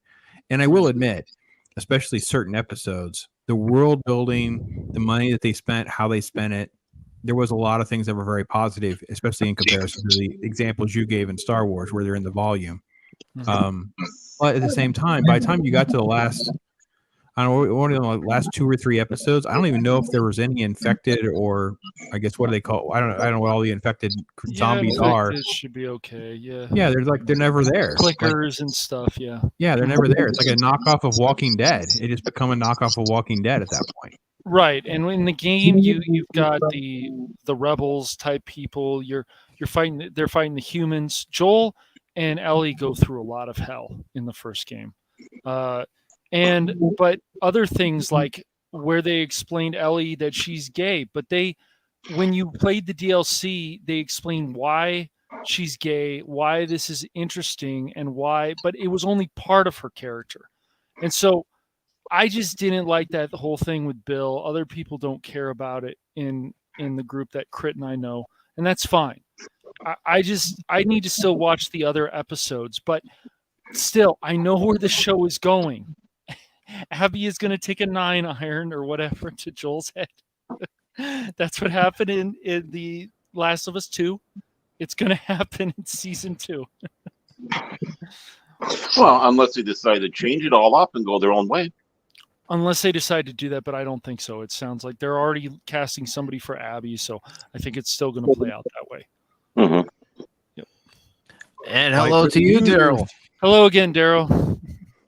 Daryl, if you'd like to join the panel, the link is pinned to the top of the chat. Yeah, come on up in here, Daryl, because I have to bail out. I'm sorry, guys. I do have to dip out because I got to finish uploading a video so I can start recording more stuff. But I do appreciate the open door, Mike, as always. I'm going to start calling you PACIFIC414 now, because it's, we're in a multiverse, and obviously there's 3 different mics running around. We've definitely confirmed that on the stream. Baron is my witness. I thought it was 414, but okay. But no, thanks guys for hanging out and chatting. It's always great to be part of things. You guys are doing awesome work. I appreciate you coming on, brother. Thank you for the kind words, Pop. Yeah, thanks. Always. Man. You guys take care. Yeah, you too. Talk hard, brother. Well, I was listening to talking, and Pops was talking about like the acolyte and all that. And it was brought up on the Kings when we're talking. They have hired someone who does choreographing or making sure sexual scenes are done properly for the acolyte. Wait. Yeah. Weren't they doing this also for Lord of the Rings? Right, the Rings of Power. Yeah. I don't know about that one. I'm sure they probably did because of it. But I mean, when you hire someone and she's from the UK, how to properly do lovemaking scenes on film. And they hired this big consultant. It was a big, huge thing. They're all the Twitter about it in this article. Unfortunately, I'm not home. I don't have it in front of me, so I can't bring it up. But it's like, why? This is Star Wars. Ladies and gentlemen, please welcome to Pop Talk for the first time, Daryl the Derelict. First time? Yes. Hey, man. Yeah. How are you doing today? Actually, it's been a kind of a ho-hum day, and then seeing y'all talking and listening to y'all for a little bit, and I was like, you know what, I'm going to go in there. Well, I appreciate you joining us. Just hang out for a while. Once Sit at the house all day. I appreciate you having me. So my, I guess my 414 cherry has been popped. Wow. Or my Pop Talk cherry. My Pop Talk cherry. There we go. Well, we've been talking behind the scenes about getting you on, and I wish I had control of the sound bites and all that. That's where I have to, Cashman can put his. Here, I'm gonna play one. What the hell you say?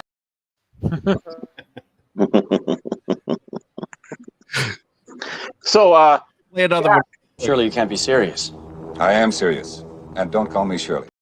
Toilet paper off the shelf in the battle with the Karens that we were suspecting was going on because of shopping. I think Cash left us. Yeah. I think he fell asleep on the keyboard. What's up?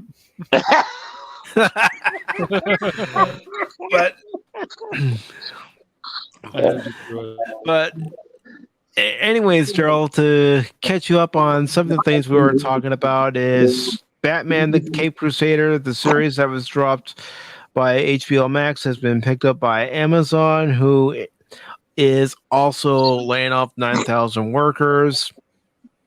And then, of course, we talked about Michael Reeves passing away and Steinberg passing away. And, of course, we just finished talking about the Skeleton Crew.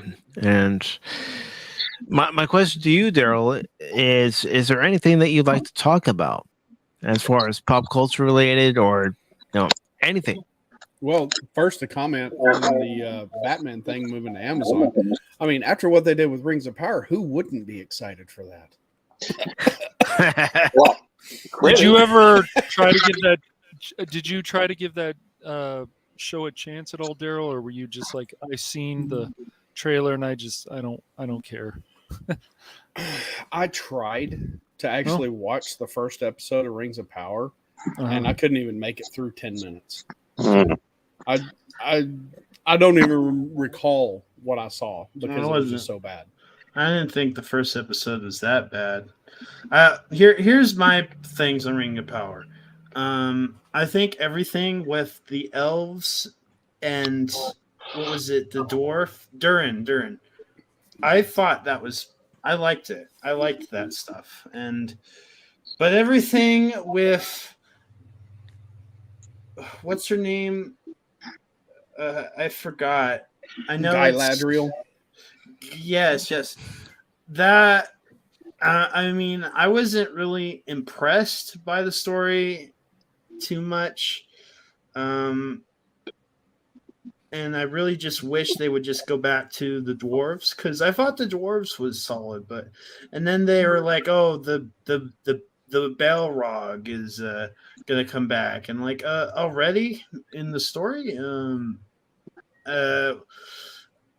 I could see why people don't care for Rings of Power, though. It's not high bar. It has problems. Even from if you're Tolkien aside, I wouldn't say it's the worst thing known to man. It's just kind of subpar, mediocre. Yeah. But I'm looking forward to the Warner Brothers Lord of the Rings, whatever they're planning. Yes, because Peter Jackson is on board with that. Mm-hmm. Yeah, and that kind of brings the question, because they kind of shut him out from the Amazon stuff, even though he was like interested. Oh yeah, he was like, "Hey man, if you need any info, tidbits, whatnot, I'm here." They're like, "Nah, we got it." Yeah, that's the last thing they wanted. So that's the last thing they wanted. They made it known that they knew everything, and they even knew more than Tolkien. And we knew exactly what Tolkien really should have had. Mm-hmm. So I mean, you just had arrogant prick power over there. Of course, they don't want to listen to Jackson. Yeah, they pulled a Lucasfilm. Yeah, exactly. Now it's going to Warner Brothers. We'll have Wacko, Yakko, and Dot. Probably playing hobbits. Hello, nurse. Yeah. Giggity. Giggity. And Rings of Power. Yeah, Rings of Power. They're going to have Barry the Balrog. Oh, I'm Barry. I'm here to raise your village. I know what's underground here. It's like, oh, here's my calling card and all that. So. Well, getting back to Reigns of Power, that was my whole problem with that series. Is it didn't draw me in like the Lord of the Rings trilogy did and the Hobbit trilogy did. Well, it made some things like, even in fantasy, you got to have some believability to it, and they removed that. They made it so improbable, like that could ever happen. It's like, even in a fantastic world such as that, how? Well, yeah. How does any dwarf have pigment in their skin? Sounds amazing. Yeah, they live underground. They got like a suntan machine under there or something. Oh, didn't you know that? Barry the Balrog runs it, and then he got upset because they weren't paying their sun tanning bills, and he just takes out the whole dwarfville. I don't know what it is, but like I could still watch Rings of Power, but I still remember when Bezos was like, "We want the show to be more like Game of Thrones." Crit, you watch more of this show, so did you feel that they were trying to go in a Game of Thrones direction with this Rings of Power? Or did you? Yes. A family version of Game of Thrones. A family version? Well, I'm saying they didn't go Game of Thrones. They didn't kill off nobody. No, they did. Well, actually, no, they didn't. They did kill off a few people on the show. Well, I meant the main characters that you're invested in. People of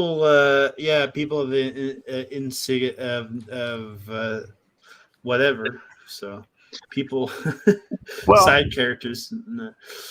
Well, see that this goes back to what was being said about before. I think it was Pops. I can't remember if maybe it was Pops that would say that about how The Last of Us is like The Walking Dead. So they're just associating it. Oh, this has to do with. Said it. Yeah, this has to do with something with zombies. So they're all copying each other off of that. And it's like, oh, this is going to be like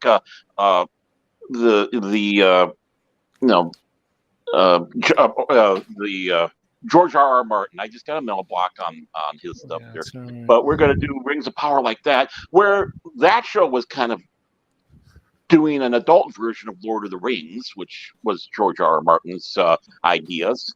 I mean, when he's dancing around going floppy wieners, like they had a lot of nudity in Game of Thrones. Yes. Yeah, and it made sense. Yeah, and then it comes down to the other thing where they're confusing.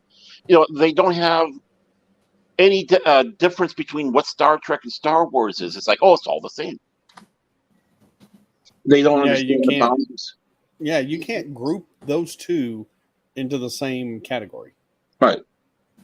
Star Wars is sci-fi fantasy. Star Trek is sci-fi fantasy with a realistic possibility that could happen. If humans decided to put everything else aside and concentrate on one goal, yeah, Star Trek is purely feasible. But humans are too dumb for that, so it'll never happen.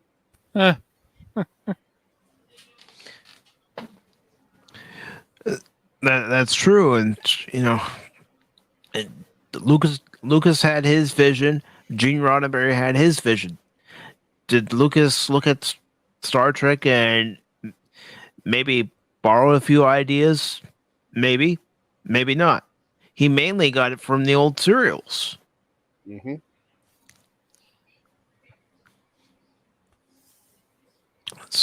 So swashbuckling adventures like Errol Flynn. Errol Flynn. Okay, I gotta take off again. My apologies. More emergencies, so I'll talk with you only. I don't know if I'll be back again. So, all right, man. All right, Baron. Yeah, good luck care, with man. everything. All right, dude. I mean, even when you look at Luke and Han fighting the TIE fighters in the Millennium Falcon, Lucas based that off World War II videos of bomber pilots. Yeah, Lucas he's a research guy, just like Nolan and some of these other people. They do a lot of research, which is great. Which makes a good story. Mm-hmm. Yes. When you do the research and do your due diligence, sorry, English is hard. You're good. Yeah, it makes for a great story. Because you have when you're using a real background as something to go forward with. That's where you got a good future thing. Like Lucas, like you said, music footage. And that World War II footage was crucial in putting together those TIE fighter scenes. And, without that knowledge going back and grabbing onto something that really happened or that you really saw in the past, and bringing it forward and adapting it into your future. Well, all I can say is when you do that, you got to win. Yeah, I mean, he wasn't ripping it off; he was paying homage to it. Mm-hmm. Right. Exactly. Oh, I never meant to say he was ripping it off. Oh no, I didn't say you were. Inspiration. Yes, exactly. And a lot of filmmakers of today even got inspiration from George Lucas's work. Oh, absolutely. Yes. Sad to say they're nowhere to be found, but well, I mean, even when you watch The Fabelmans and you learn about Spielberg's life, it's like, wow, this guy saw something, that train sequence in it when he was a young kid, and it he was obsessed with it. And then from there, those kind of ideas we saw in Last Crusade, for example, or he had, he when he was in the Boy Scouts, he was making these movies, and he just always saw stuff. And I'd recommend to you guys, if you're interested in more of Spielberg's life, is The Fabelmans. The music, of course, by John Williams is spectacular. It's another one to add to his resume. It's great, really great. I'll check that out. I'm just gonna check it out. As a matter of fact, I'm gonna see if there's any hint as to when a home video release is gonna happen. Yeah, it should happen soon. That movie, I found a few films. I'm still, I guess my brother and I are going to go see that Dungeons and Dragons movie. I want to believe it's going to be decent, but I don't know. I think it could be okay, but I don't know. I just don't know. I don't know. I saw the trailer for it when I went with my friend to see Quantum Mania, and that movie, it looks horrible. I know you didn't like. Yeah, I know how you felt about Quantumania. Okay, the Fablemans will be out next week. Nice. Yeah. There was also, I don't know if you saw that article in Bounty in the Comics, but which one? It was one about how Jamie Lee Curtis was like, I think. Wait, actually, no. Crit found. Was that Variety Crit? You found that, right? What? That article about. Yes, you found that. That was insider.com. So Jamie Lee Curtis, for some reason, wants to get the attention that Tom Cruise isn't the only one who basically saved Hollywood after the pandemic or whatever you want to call it, the goof. I just had to laugh. I said, did any of your movies recently make over $1 billion worldwide? I don't know. No. I don't think so. See, here's the thing. Go ahead. Top Gun Maverick came out, and that was the movie everybody was talking about. Everybody wanted to see because of word of mouth. Mm-hmm. Jamie Lee Curtis, what was the last movie she had come out? The last Halloween movie? It was Everything, Everywhere, All at Once, right? Or maybe it's the last Halloween. It was one of those. Yeah. And like you said, Cash, Top Gun Maverick made over $1 billion. Yes. Because of word of mouth. Because people like me telling you, you need to go see it. Yes. Just go see it in the theaters. Mm-hmm. Yes. Yep. That's a movie that could probably come back to the theaters. I know Lord of the Rings, the 4-hour extended cut or whatever it is coming back to some theaters, man. Oh, I would love to see that in the theater. Yeah, I know. Definitely. I know. Yep. I Yeah, missed that that's train the pretty first go around. Me too. And the thing about it is, I saw the trailer for Lord of the Rings, Fellowship, Two Towers, and Return of the King. And I'm all, they look all right, but I wasn't interested in seeing them at the time. So 2 years ago on HBO Max, I saw that they had the trilogy on there. And I thought to myself, all right, let's see what all the hype about Lord of the Rings is. And, some people were saying, Mike, you need to watch the theatrical release. Well, I'm looking, I go, oh, the extended. I'm going to go right in there. I'm going to just jump right into the deep end and watch the extended cut of all three. And I'm glad I went that way. I thoroughly enjoyed the movies. I enjoyed them so much that I bought the Blu-rays. Oh, yeah. And gentlemen, we do have somebody backstage. And once I play this video clip, you'll know who it is. Anonymous. Anonymous. Anonymous.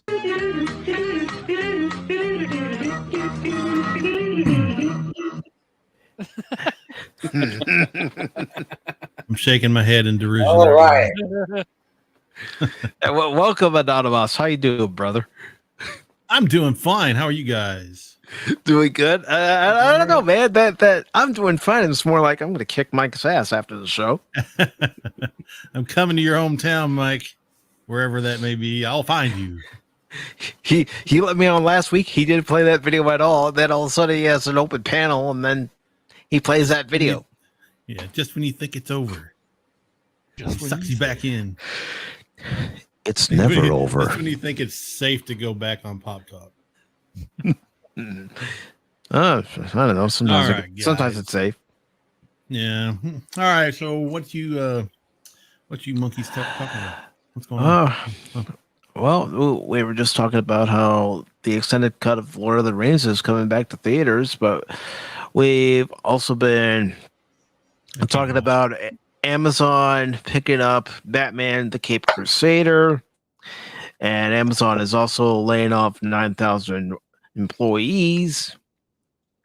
We talked about former Batman the Animated Series writer Michael Reeves passing away, and then Steinberg passing away. He was one of the writers for Blazing Saddles. And we were shooting the breeze a little bit. Sounds like a downer stream to me. Oh, Right. well, that's because you weren't here yet, so you've just Okay, livened up the crowd. Well, we need to make sure this that party.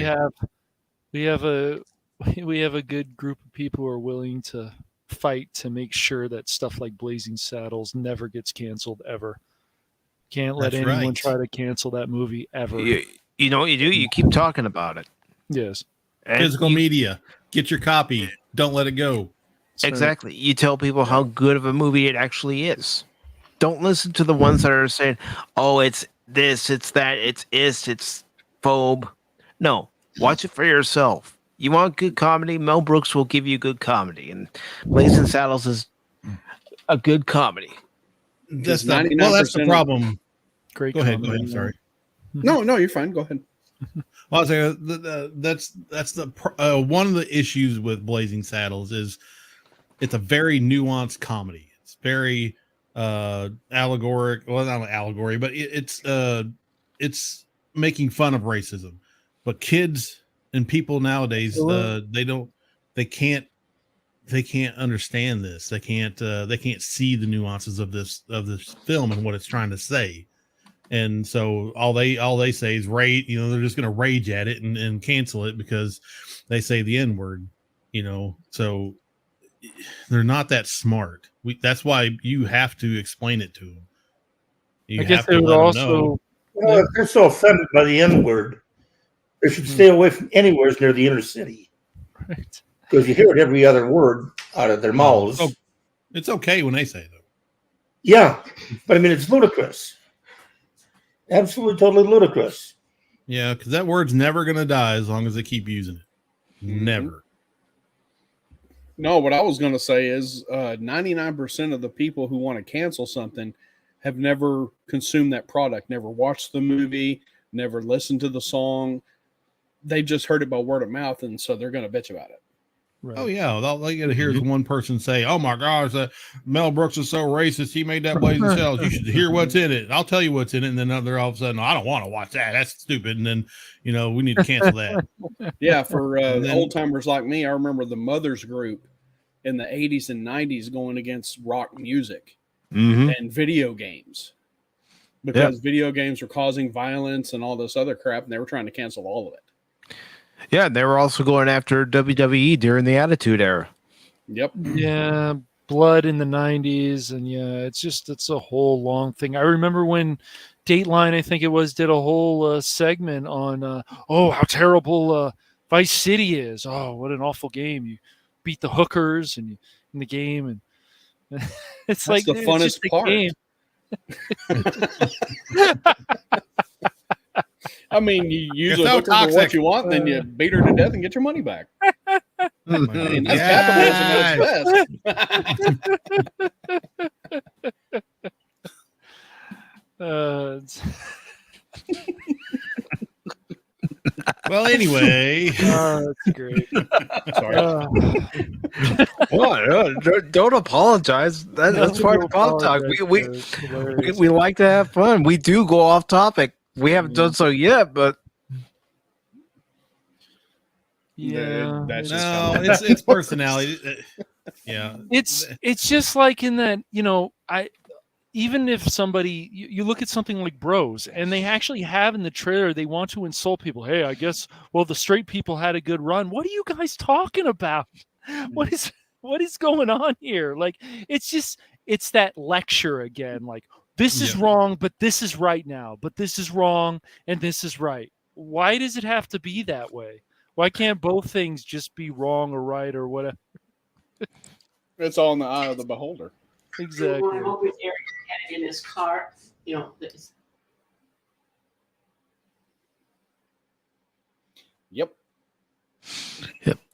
And I'm sorry, I'm paying attention, old man. I can't. I wouldn't. Right. Wait a minute here.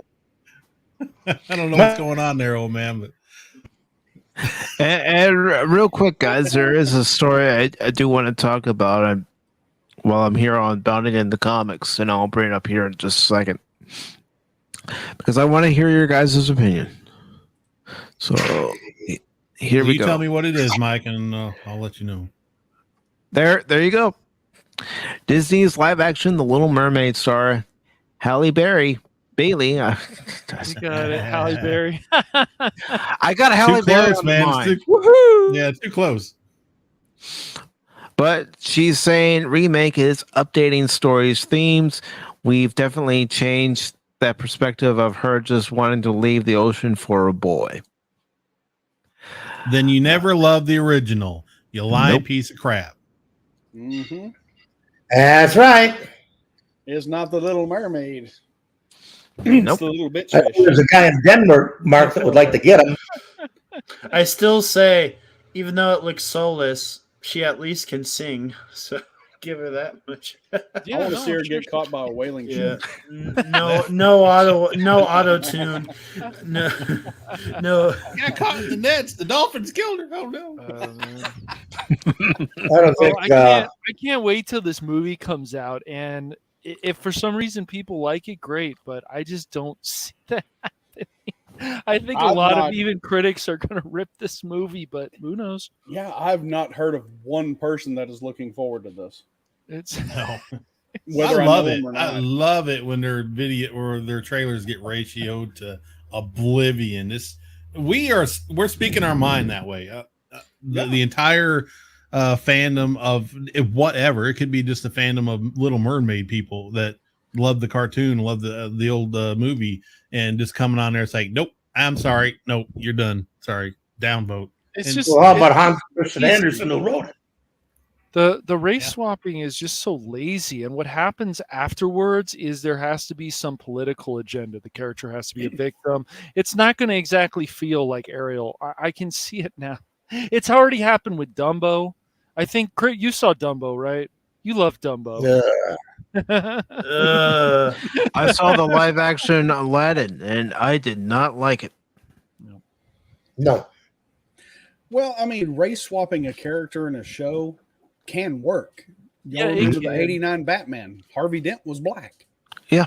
Nobody raised an eyebrow to it. That is true because it was a good story. Exactly. And And it he felt was like, just and a it still side felt like Harvey, right? Well, exactly. He was Lando Calrissian too. but Right. Well, beside that's the point. same thing with Jeffrey Wright. You know, they made Gordon black, but it's Jeffrey Wright. He's a great actor, so he was still Gordon to me. I'm like, yeah, I see him as Gordon. I see him as Felix and Bonds. Yeah. Didn't see a problem with that. And not only that, back then they didn't have the agenda. It was just, of course. Hey, we think this dude's going to be a really good act this part really well. So He tried out for the part. He did better than everybody else. We're going to hire him. Yep. Yeah.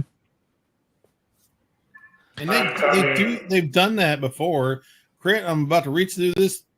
Crit, what is that, dude? And rip your scales off. Crit's down at the racetrack, man.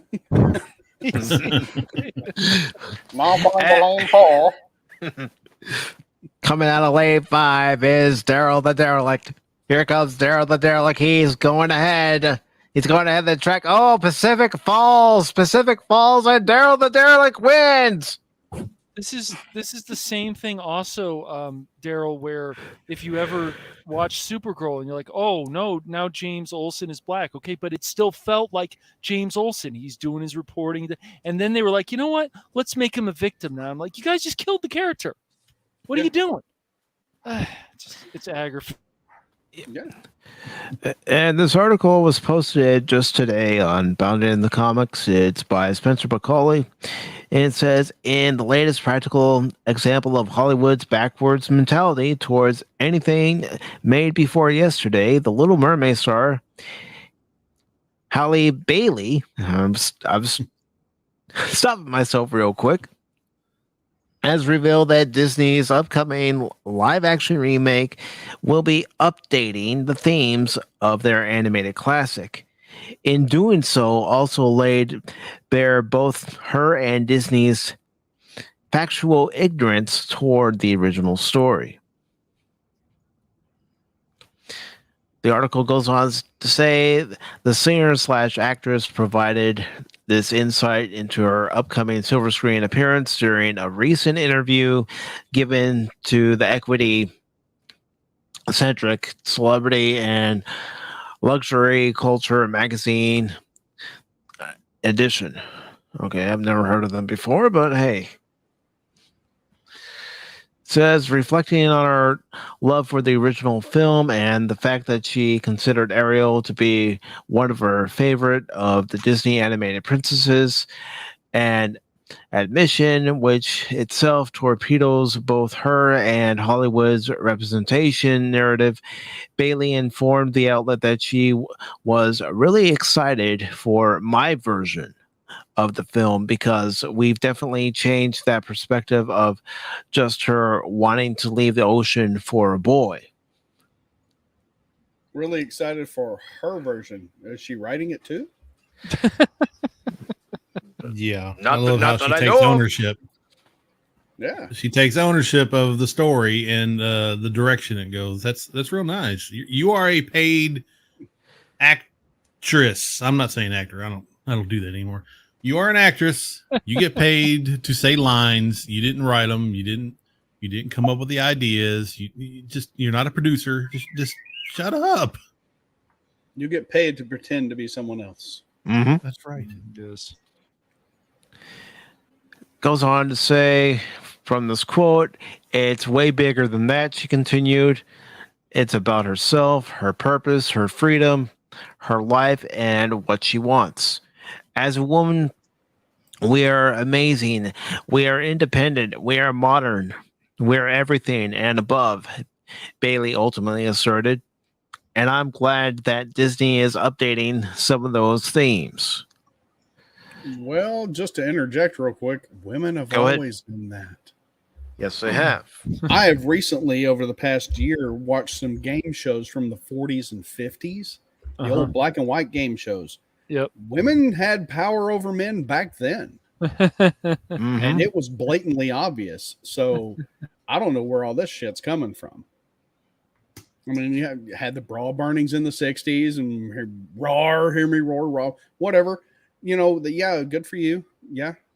You know, Yeah. Free love, 70s, Yes. 60s, 70s. Yeah. Mm-hmm. Yeah. And I am woman, hear me roar. I mean, Yeah. that was an anthem for a lot of women. yeah. And nowadays it's I am woman, hear me re. It's just like, my God, do you people, this is what a culture who tries to cancel history. This is what happens. Yeah, And we've Those who seen it don't learn before. from history are doomed to repeat it. And Yeah, they act like doing they're it. coming out of women's suffrage right now. Yeah. I don't understand it. It's They're like, acting like women yeah, have never had the right to vote. redheaded freckle-faced boy in the 70s. You talk about oppression? Come talk to me.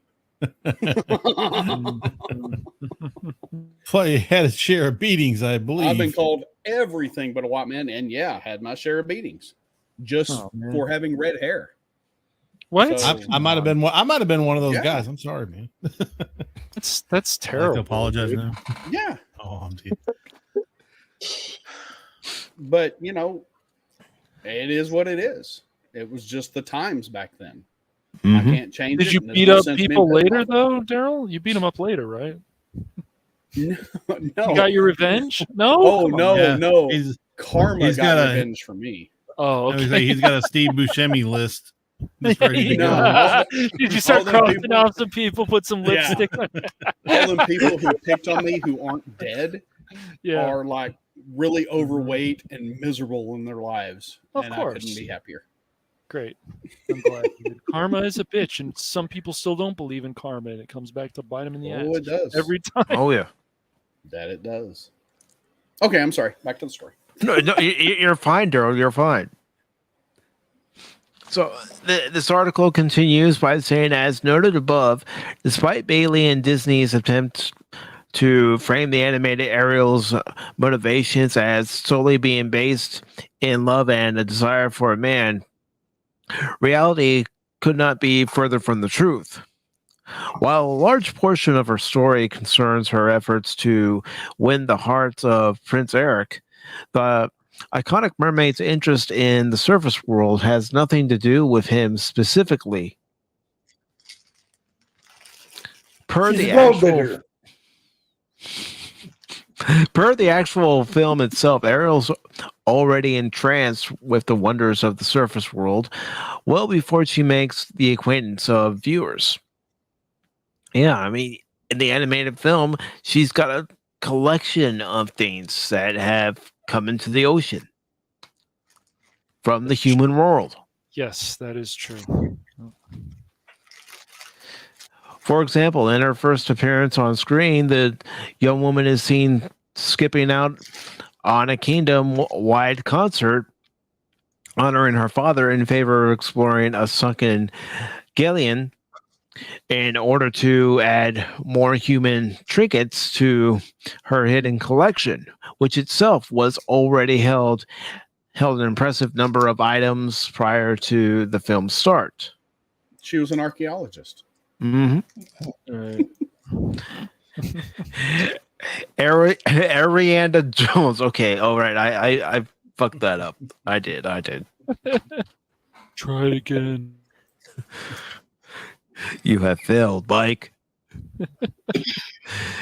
Anyways, the article goes on by saying, and while many like to point to the animated musical's Part of Your World number as proof of Ariel's puppy love motivations, it should be noted that the song is not about Eric, but rather the human world in general. Yes. Yeah, that was obvious. She's fascinated with humans, not Eric. Yes. You don't have to explain that. It's very obvious. Yeah. She wasn't collecting Eric's trinkets. She was collecting human trinkets. Yep. She collecting even his says toenails and his hair lockets, and it'd be a different story. One of the things she says in the songs is, "I have gadgets and gizmos aplenty." I want to answer Gab's question. Or Okay. his comment. As far as I know, he's still going to be straight. There was a picture of him recently on Twitter. I don't know if you can pull that up, Mike, or if you can find I'll try to find it. later. Yeah. Well, since they're changing it to her not wanting to, join for Eric's love, it's probably going to be Princess Erica. I gotta go, guys. I'll talk to you later. Thanks for having me on. Not a problem, Crit. Take care, Have a Crit. good one. Is there anything you want to plug real quick? Not really. I have been streaming all week, so I mean, come pop Crit's gotta by. go. I'm streaming. Yeah, Crit's got to go polish his monocle. Yes, I gotta get my cash to go after Phil. Cash. Ooh. Sounds Go get him. He's coming for you, Cash. Phil's laying right outside the door. I sense him. He's coming. I know You sense his presence. Yes. Well, Phil is here in the chat. He's probably listening and lurking. So the He's little watching lesbian. me for some reason. Disturbance. All right. All right. See ya. see you later, Crit. Adios. See you, Crit. Take care, Crit. And please, if you haven't done so already, please subscribe to Lord Crit of Everest Productions. So the article finishes off by saying further, she doesn't even lay eyes upon her eventual husband until the song ends. A development which happens a full 20 minutes after the viewers are introduced to Ariel and her surface life aspirations. In other words, Ariel's love for Eric is completely incidental to her dreams of walking on her own 2 feet. And finishes up by saying The Little Mermaid crashes onto shores and theaters on May 26th. Yeah, it's gonna crash. And it does crash and burn. I don't remember, maybe even going back all the way to like the 90s, I think it was, when one of the first live action movie was made by Disney that was based on an animated movie, like 101 Dalmatians. I don't even know if that made money. Maybe it did, but It must have made money because they made 2 of them. yeah, that's true. But that doesn't mean anything. They're dumb enough to do it. Yeah. It was basically made for kids. Mm-hmm. Yeah. Which is what Disney used to be. Yeah. And they didn't try to change anything either. It was a good representation of the actual animated movie. Yes.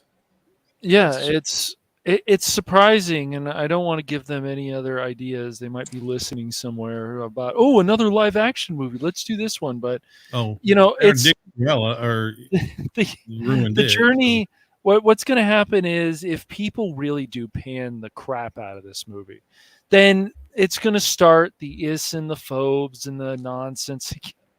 It's already started, Crit. She's already come out and talked about us. I'm not Crit, Anonymous. Crash, whatever. You're a mixture of both. A mixture, Crit, excuse Crash. me? Do, do, do, do, do. Yeah, no. Yes. I don't know. I don't even think like that Lady and the Tramp one that originally was on Disney Plus, even people even cared about watching. They changed something. They got rid of the Siamese cats, and I remember seeing some comments. Oh, well, they had to because it's racist. And what are you talking about? They're Siamese cats. I tried watching that Lady and the Tramp remake on Disney Plus, and I couldn't do it. I turned it off. I said, nope, no, I'm sticking to the animated film. That was one of my favorites as a kid. Dude, it's a classic. It's still a classic today. Yes, Like, and then you have underrated classics, I think. like Rescuers, and then of course Robin Hood is still, I would still say underrated, but still great. Robin Hood is still great. Yeah. That it is. Yeah, and one of my favorite movies, because it's the first movie I can remember seeing in the theater was Snow White. Yeah, when they used to do the re-releases. My favorite Disney movie, the first Disney movie I ever saw, The Black Hole. Really? Underrated. It's good though. It's underrated, and it's dark. Yeah. The ending is weird, it's but it so was a good weird, movie. but it's still a good movie. It wasn't that really well received, probably because it was so weird. But now it's probably become a cult classic. A movie that is worthy of a reboot because of the advances in technology. Would you want? Even though for the time, my God, that movie scared the crap out of me because I was like, "Oh God, a black hole! Sheesh, that thing's huge." Yeah, it's man, for a kid who loves sci-fi, freaking black hole was like on it's top freaky, man. Even when you watch it when you're older, you're like, man, that's freaky, dude. Like those people are now like these robots and stuff. It's disturbing. Yeah. Yep. And they were Freaking basically zombies. Yes. What was the red robot's name? I can't remember. Maximilian. Yeah, that thing scared the crap out of me. He comes right up to it. It's like, hey, dude, you might want to run because that little fan thing is coming. Yeah, that would be in there, but he was pretty much trapped at that point. So I don't know where he could go, but he was trying to shield himself with a book. It didn't work too well. That would be a great movie to do a discussion on. It's a good film. Dedicate a whole live stream and talk about it. Oh hell yeah. Yeah. Yep. True. And I do want to say hello to Geek Hero Bubba. Welcome, Geek Hero Bubba. Yeah. Love you, Bubba.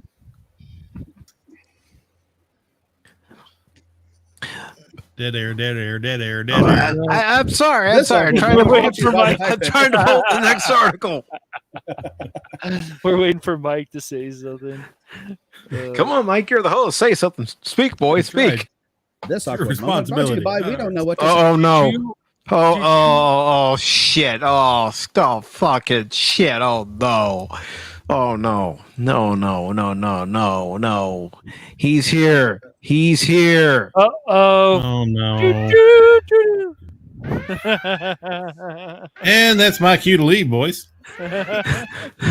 Oh shit, man. He's here. You ain't going anywhere, Anonymous. Oh shit! I will find you. Oh, I believe you. Where's your Hogwarts stream that you supposedly wanted me to up like the video? Where's it at? Where's it at? It's on there. It's You nowhere gotta to be look found. for Where it, it's Phil. at. You gotta go to my channel. It's right there. You're getting as bad as Cash Money, promising live streams and never coming through. What are you talking about? I got 7 of them. That's all. That's it. Well, I I'm haven't not done promised yet. anything lately. He's got more than me when it comes to Hogwarts, Phil. I only got 4 up there. Well, Mike Zero, man, he can pop a video like 5, 6 a day. No Well, problem. good for Don't him. have a job. He's homeless probably. I don't know what he is. And he's but a I big think fat liar. he's making money off that channel for sure. Just don't ask. I don't want to get into that. You don't need to give it more attention. No, we don't. I heard it echo through the force of the universe, and it The was first an anonymous movie I saw. Anonymous. I had to be here because Oh, he of was course. here. My arch nemesis. The first Disney movie I saw was Alice in Wonderland, brand new. Now that would have been a fun movie to see as a kid when it first came out. Yeah, I would in the ask you if you theater, rented it and- on VHS, but that's not how you watched it. And how trippy those scenes would have been. You all know what scenes I'm talking about. Yes. The doggone Cheshire Cat drove me nuts. Very. And hello there, Daryl. Are you trying to hide from me? No, Are you sir. thinking you feel safe? Oh my! There is no safe space when you're around. Remember, Phil, everyone's welcome here on the channel, I know, even it's you. a welcoming community, and I want to extend that welcomeness to Daryl. How about coming see Caddyshack 2? No, Daryl. Don't do it, Daryl. Daryl. Don't do it. No, We already no. no, Daryl. I'd Down, rather boy. watch Don't Star shake Trek that 5 hand, 3 times. Daryl. We're buddies, dude. Don't shake that hand. Marshmallows and everything. Do not allow yourself to get suckered by you know who there. Phil, you ought to know the answer to that, especially with those of us who are here on the panel right now when it comes to Caddyshack 2. How about no?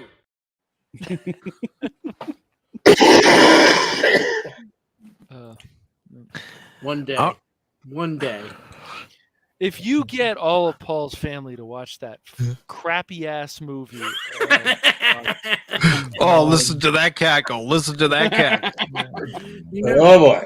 you gotta see it like you gotta have a collection, and you don't want to lose out. So if I can get Paul and his brother, you know, yeah, I'm all for being diversified and inclusive, and I don't want to hear any more out of you, Cash Money. You What? better start diversified and be inclusive. no, never. Oh, Yeah. boy. The only way to see Caddyshack 2 is stoned and drunk. But even then, it probably wouldn't. be I was going to say, No, drunk doesn't. Yeah, make it you're any right. better. You know, I don't know. If you're stoned and drunk, it may I mean- it may look like a fat woman at a bar. It's comparable to stuff like The Girl Next Door, because there was only like one good thing about The Girl Next Door, which was Timothy Olyphant. You guys never saw that movie, did you? no. The girl that lives next one door where is she's like a hooker? older than me and fat. He's not a hooker. It's one of them women that you look at and you just hear Mufasa in your head and just shudder. It's like when you see those stupid alien-looking things in Mission to Mars. They look like bad Disney rejects. I like Mission to Mars. I did I not. thought it was You a like movie. bad movies, Phil. Sometimes, hey, what can I say? You're talking about the one with the point of Barry bad Sanders? movies is to be bad and makes it good. You know, Weekend at Bernie's. What can I say? Well, Weekend. Oh, at come on. Bernie's- Weekend at Bernie's is funny. That was just goofy, yeah, in a good way. Another movie that I think is funny is Captain Ron. Hey, Swap. Yeah. We're all going to die. Ice Pirates. Ice Pirates. Ice Pirates. Oh, I'm with dude, Phil. I own I'm the sorry, Ice Ice Pirates. Pirates. I love the movie. Love it. That was one of the best bad movies. Yeah. Oh. Space herpes. Yeah, I was about to say that. What is that? Space herpes. But I what? Space do what? have What a do you say? list of missions. Wasn't there a- rules, Yeah. and the one I'm going to say is the top of my list is getting a certain someone to watch Porky's. That is my goal. Dude, if you can get Paul, to He's watch never Porky's, gonna do I it, don't think he's Phil. gonna You do guys it, man, didn't but- believe me when I did Caddyshack 2, and Oh, even saying he's going to do it again. Dude, Daryl, you weren't around for this, dude. I need to fill you in usually on some Paul of will this never stuff. watch Porky's. Dude, Paul, I don't think he will. I'd be surprised, but he actually went back, Daryl, and just because Crit couldn't take certain scenes in Caddyshack 2, he actually went back because Crit skipped stuff, and he went back to watch them. We need to help this guy sometimes, Daryl. We need to help this guy. Oh boy. Man. Well, as far as helping Paul, yes, we need to help Paul, but there's no help for Phil. No, there's no help. The closest thing to Porky's you could probably get Paul to watch is History of the World Part 1. Yeah, probably. Yeah. No. I don't know. I thought Porky's was really good. I wonder if we could ever get him to watch one of the Monty Python movies. Holy Grail. Ooh. He should be able. He would be fine with Holy Grail, I would think. That's what I was going to say. Yeah. Sure. It's not bad. It's not No, terrible. it's not. No, it's very funny. Or The Life of Brian. Yeah. That's pretty funny too. Yeah. And hello, Brandon Looney Tune fans 2000. Yo, Brendan. All right, so I've got this other story from Superhero Hype, and William Dafoe says he's open to another Green Goblin appearance. What do you guys think about that, if that were to happen? He did such a great job in No Way Home. Yes, he did. I don't see why they wouldn't. Because, I mean, Yeah. weren't there talks in bringing back Toby and Andrew Garfield to their own multiverse movies? Yeah. And that would be outstanding. Yeah. Yeah, I'll throw my money behind William Dafoe. I did like Andrew Garfield as Spider-Man. I did like his two movies Yes. that he did. Yeah, he was. But he was I do pretty think Marvel fantastic. made a mistake. I would have loved to seen a Green Goblin movie. You know, that would have been awesome if we would have got a Green Goblin movie. Nothing would have to do been with cool. Spider-Man. Just And they focus still on the gun can. being- I mean, Yeah, they now could. that he is quote unquote cured and back in his own universe, he would be like, we got to do it again. We got to figure out a way to get the Green Goblin back. Yeah. And I do think he's one of the saving graces. Not that they were really bad, but Willem Dafoe did a great job being an extra in what's it, Aquaman, the Aquaman movies. I thought he did a great job. Oh yeah, that's right. Was he the villain in that? I No, he can't wasn't. remember. He the was a good guy, but he teacher. was Yeah, he not, was the one he who didn't have a taught. big role. It wasn't a big role. Did you guys feel with that Aquaman movie though that like when they had those random explosions, it kind of took you out of the film? It's like, oh, it's time for another random explosion. It's like, ugh, I don't know. I'd have to watch it again. I watched it once out of and the it film. never- I just never thought Amber back. Heard farted. She sharded. Oh, let's take another dump on Johnny Depp's bed. Oh no, dude. So- Nobody wanted to be around her in the movie because there's always turds floating around in the water. oh man, She was the turd in the punch bowl. It's another floater. Oh man. I liked Aquaman for the fact that Boba Fett was his dad. Yeah, that was cool. Mm. And that was before And- he got fat. Yeah. And I'm like, I do want to Before say he- hello to the Nerporeal Life Form real quick. Yo, Napoleon. Oh, He says, "Hey, gents, stop by to lend some Nerporeal support, whatever that may mean. Well, I appreciate you coming by, brother." He's lifting. He's lifting us up on his wings of Nerdporial. yes. Careful, They're flying high. He might get too close to the sun and lose those That's it. wings. Can't have that. They made of wax. He says he was great in No Way Home and shows how current Hollywood sucks and can't create great new villains. Yeah. They don't. Yes. They're so afraid to really make and now it's a lot of villains are like, hey, we need to make them like You need to misunderstood this villain. What? Why? Yeah, sympathetic. Can he just be villains. evil? Can he just be evil? Is that okay? And manipulate people and stuff? No. Yeah. Jack Elam said that to be a great villain, you have to understand one thing: you're bad. That's it. Forget all the other crap. You're just a bad guy. I love Jack Elam and Cannonball Run. Yeah. Oh man, yeah. Maybe she just needs a little prick. Hilarious. This is the only I do medical want to say tool I goodnight need. to Gap After Dark. Mm-hmm. Have a good one, dude. Take care, Lega Gap.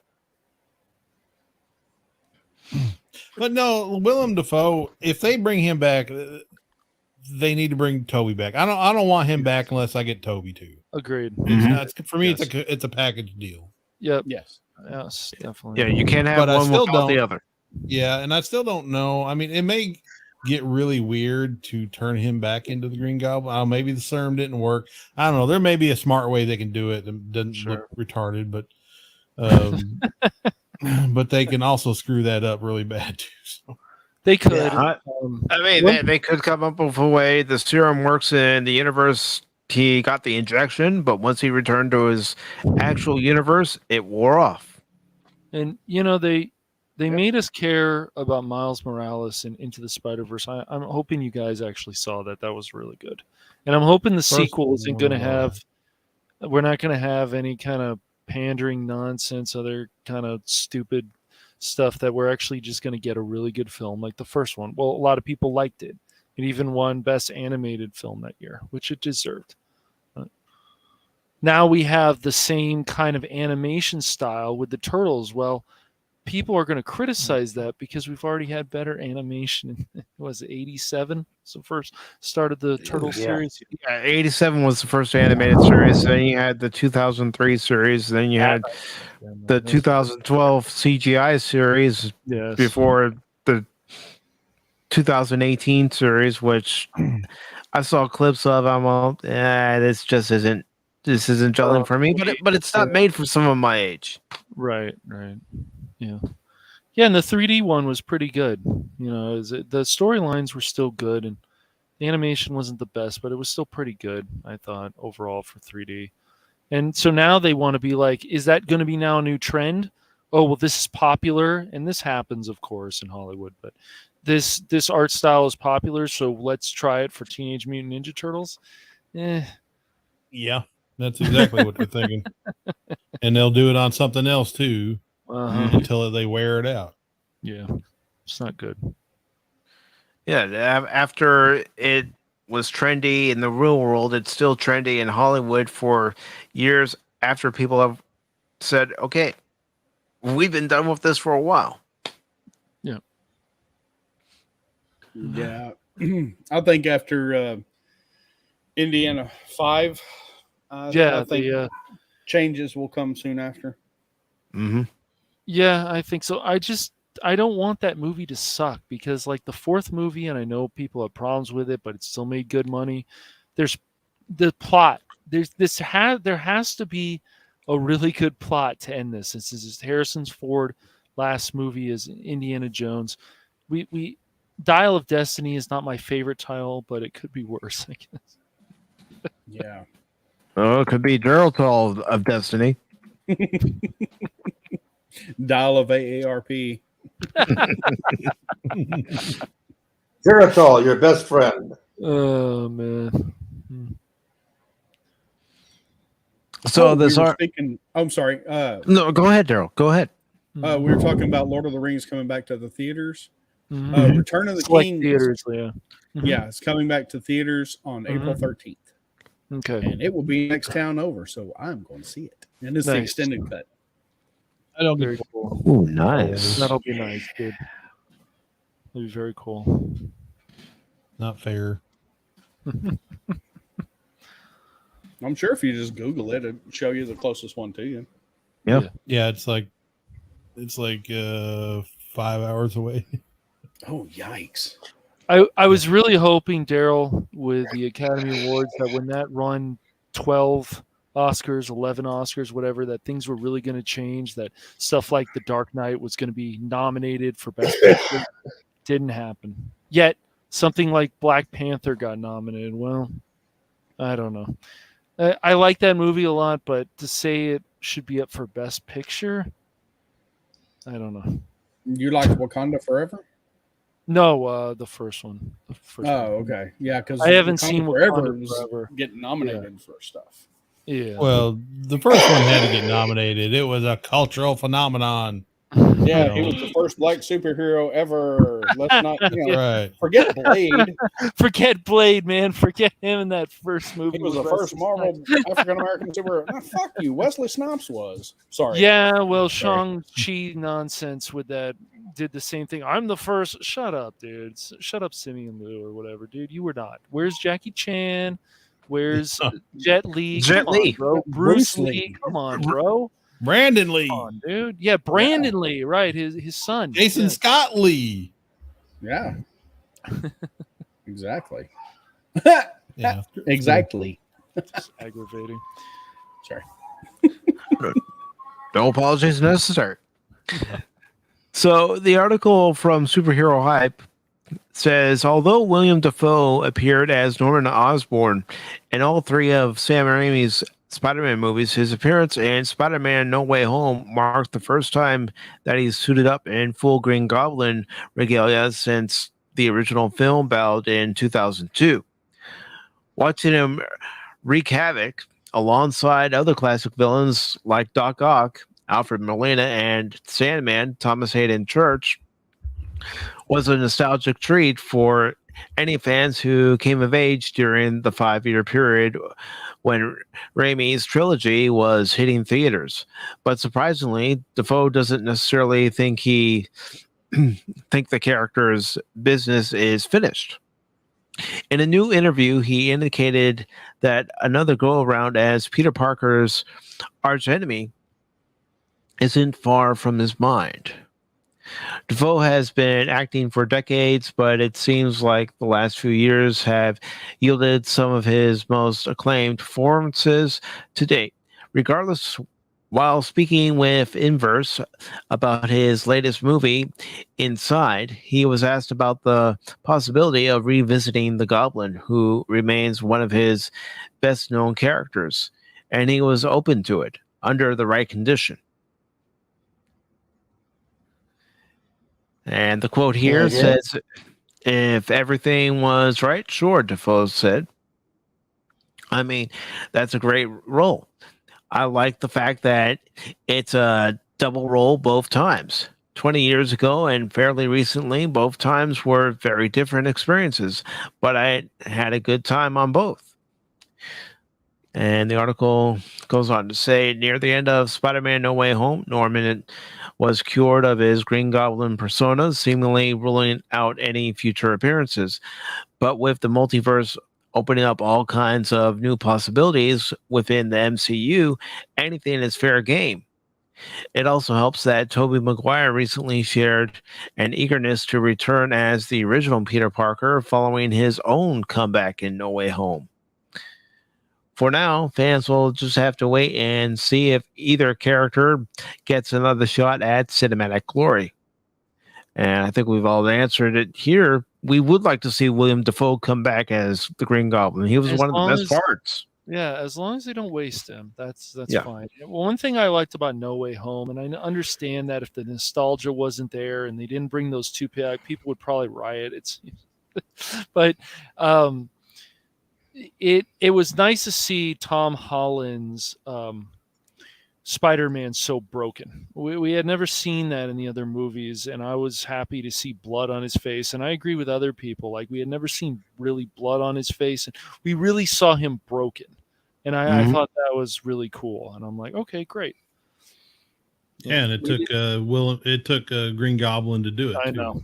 Oh, absolutely. That's like his arch nemesis, and he didn't have a Right. Green Goblin of his own, which Right. was tragic in itself. But It was. yeah, bringing him in from another universe and tearing his world apart was a very, very good arc to the movie. Yeah, and I still think like Mysterio that Jake Gyllenhaal played. I thought, okay, I can see this. And Vulture, Michael Keaton, I liked Vulture, so yeah, wasn't bad. But this was really when we saw Tom Holland, I thought, at his best in this movie because he was broken, he was crying, he had blood on his face.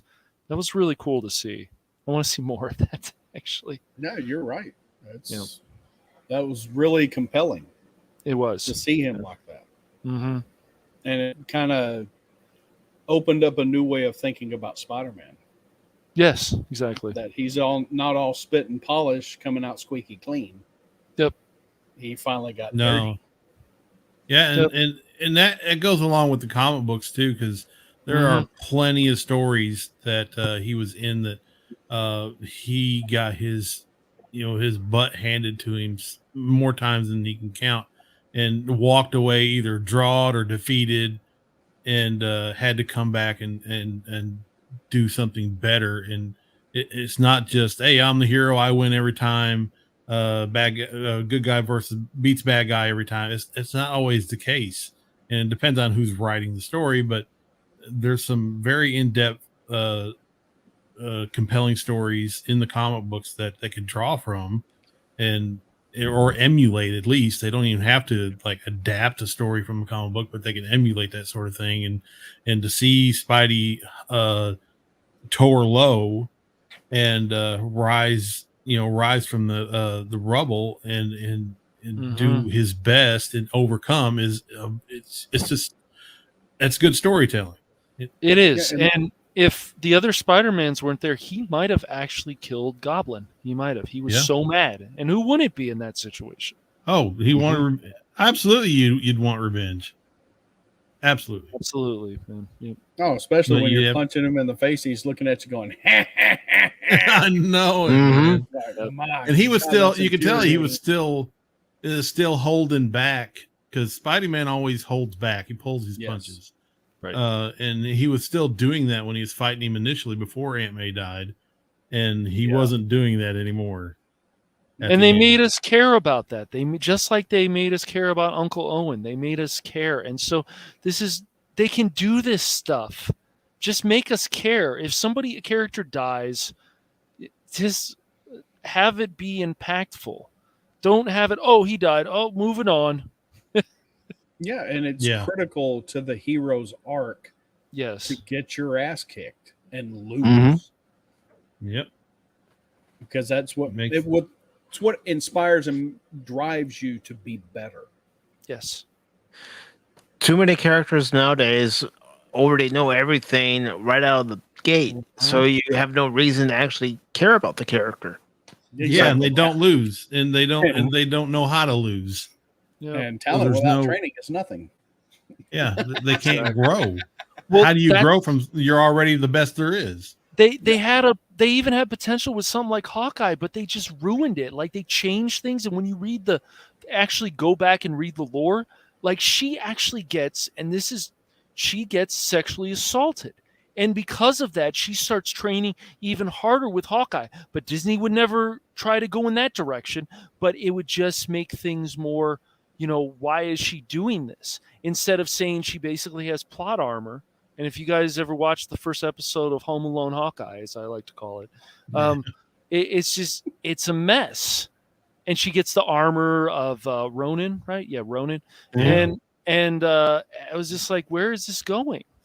And why are we putting Hawkeye in the background? Like, it would have been really cool to see those two training more. I think they did later on, but after one episode, I was like, come on, Disney. Like, what are you doing, man? What's going on? Tear down the original hero. Go ahead. Yeah. Sorry. And that's why Disney in my opinion, does not need to own such properties as Marvel and Star Wars, because bad things happen in these universes But Yes. if you're not willing to show that and show the depth of what that can do to the character, you're losing Yep. out. Yep, and that's why I liked Andor, because when characters died, there was an impact. They made you care. Yep. And gentlemen and ladies of the audience, please welcome Brandon Looney Tune Fan 2000. Hello. Hello. Hey, brother. No. How are you doing today, Brandon? Fine.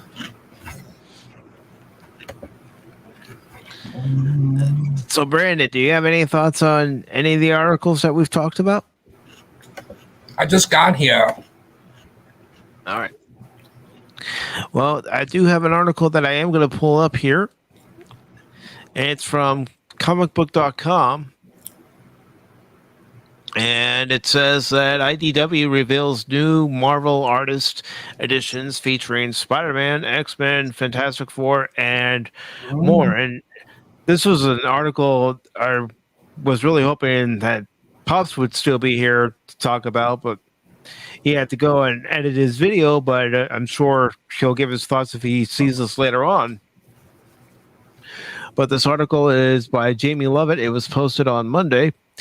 And it says IDW and Marvel Entertainment are continuing their long-running partnership to produce the award-winning Artist Editions line, collecting classic Marvel comics stories in a way that spotlights the work of seminal artists. IDW and Marvel will expand the Artist Edition line in 2023 with new volumes featuring the work of Walter Simonson, Bill, and I'm probably going to butcher this, so get ready to laugh, Phil.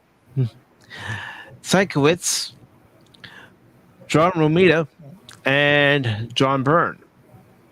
Marvel has been a vital collaborator in the success of Artist Editions since the format debuted in 2010. IDW, publisher of H.E. Martian, says in a statement, "We're proud to be able to publish art from more of the industry's legendary creators and to continue bringing Marvel's storied history to the page. We're honored to continue growing the library of artist editions with new Marvel projects, all under the expert guidance of our award-winning director of special projects, Scott Dubner." And the article says comicbook.com can exclusively reveal upcoming artist editions featuring classic Spider-Man, X-Men, Fantastic Four stories, Marvel artist editions arriving in fall of this year. And there's a sample of at least two of the covers. And then it goes on to explain Walter Simonson's Fantastic Four Artist Edition is scheduled for September. Collects complete stories of mythic proportions from Fantastic Four number 337 to 341, 352 to 354. A celebrated run from The Simpsons on the world's greatest comic magazine. And Bill Skankowitz, Mutants and Moon Knights and Assassins Artisan Edition, scheduled for September, spotlights some of the finest cover pinups and pages from his work on Moon Knight, the New Mutants, and Elektra Assassins projects. And then John Romita's Amazing Spider-Man, the daily strips, Artist Edition, that's also scheduled for the fall, more specifically October. Showcases approximately 300 of the very earliest Amazing Spider-Man daily comic strips by the two creators most associated with the web slinger, Stan the Man Lee and John Romita. And then it says John Byrne's X-Men Artist Edition is scheduled for November. Printed for the first time since 2018, collects many pages of the seminal tales of Marvel's mutants, including two of the most influential comic storylines of all time, the Dark Phoenix Saga and Days of Futures Past. Article goes on to say these artist editions join 3 previously announced Marvel-focused items set to release in 2023. Those are Kevin Nolan's Marvel Heroes Artist Edition, scheduled for April, Michael Golden's Marvel Stories Artist Edition set for July, and Frank Miller's Daredevil Artist Edition scheduled for August. IEW also teases that more Marvel Artist Edition volumes are in the works for release in 2023 and further into the future. Goes on to say, Marvel Comics' wonderful output of stories has been an extraordinary playground for me to create artist editions, says Dumbier. Working with our friends at Marvel will allow us to continue doing books with old favorites like Walter Simonson and John Romita, and focus on a bunch of artists that are brand new to the format. I think people will be excited, as I am, as we roll out the incredible books we have planned in the years to come. And it finishes off the article by saying IDW's artist editions are designed to present a high-quality, authentic, original comic art experience. Each oversized hardcover contains pages from beloved comic book runs, scanned in high resolution from storyboards belonging to the original artists. Previous editions have presented the work of legendary artists like Todd McFarlane, Jim Lee, John Buscema, Dave Stevens, and many others in this manner, which allows the most passionate fans of comic book art to see every creative nuance that went into creating the original art. Each page is printed the same size as it was drawn, and the paper stock is as close to the original artboard as possible. IDW's Artisan Edition collects the contents, but in a smaller, less costly paperback format. All right. Seems like a good series to collect, especially for diehard collectors, and getting some of that early art, and you're getting it from some great artists, Todd McFarlane being one of them. What do you guys think? Real quick, man, I got to dip. I got to get supper going.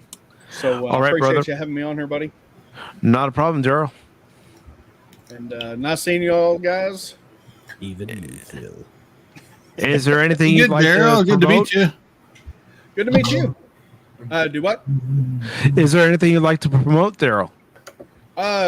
We're having a show Friday night at 6 p.m. Central, and our normal Saturday show at 5 p.m. Central. No clue what's going on because we basically just fly by the seat of our pants and magic happens somehow. I don't know. But and we did a show last night, or I did a show last night with Loki's Mornings of Mischief on the back tube. We did it about the Dark Tower series from Stephen King. Oh, nice. And that show, there's just so much to go over. We're going to start a series on the back tube on Tuesday nights coming here within 3 to 4 weeks. And we're going to do a show on each book. Very nice. I'll definitely tune into that. You can hear me just fine. Yes, we can, Brandon. I'm new here, by the way. All right, y'all take care. It's good to see y'all. You too, All right, Daryl. man. Be And good. I do want to say one last thing. Saturday, April 1st, I'm having a birthday stream. Yes, my birthday is actually on April Fool's Day. And if you have time, Mike's I would a love joke. for you to come in and hang out with us, have fun, and Absolutely. all Absolutely. right, brother. All right, y'all take care. You too, All brother. right, later, man. And Mike, I hate to tell you this. I hate it. I wasn't able to stay very long, so I'm gonna have to go too. All right, Anonymous. Is there anything you'd like to promote? Hogwarts. I'm doing Hogwarts streams. Nothing wrong with that. No, I mean, I'm boring. It's okay. Just, you don't have to watch. It's just something I'm doing streaming it, as you said you were. Yeah. I did, Phil, there's a thing you can search for people's channels, and there you go. You can go look at their listen videos. To the first word out. Search. I don't do searching. A new person here. I don't do searching. Phil McCracken doesn't search. He finds, like I find you all the time. Anonymous. Search in order to find. You know where to find his channel. It's easy to find. As a matter of fact, it's right here. It's right there. It's easy. I just find him in Discord. I watch him underneath his name playing Hogwarts, and then I type a message. I see you. Yeah. Are you subbed to my channel, Phil? Huh? Are you subbed? Are you subbed to my channel?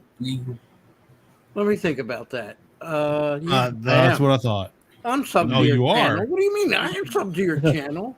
Okay. Well, then you should see my stuff on your homepage. Am I not worthy for a sub? I've subbed to your channel.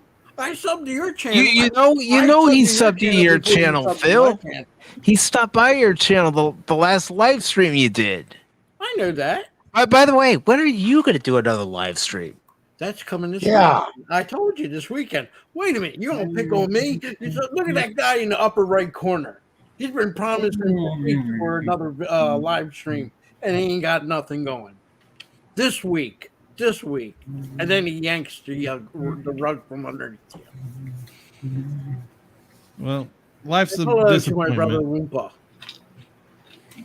Yes, before I go, I'd like to say hi to Whoopa Troopa, one of the coolest guys in the history of the world.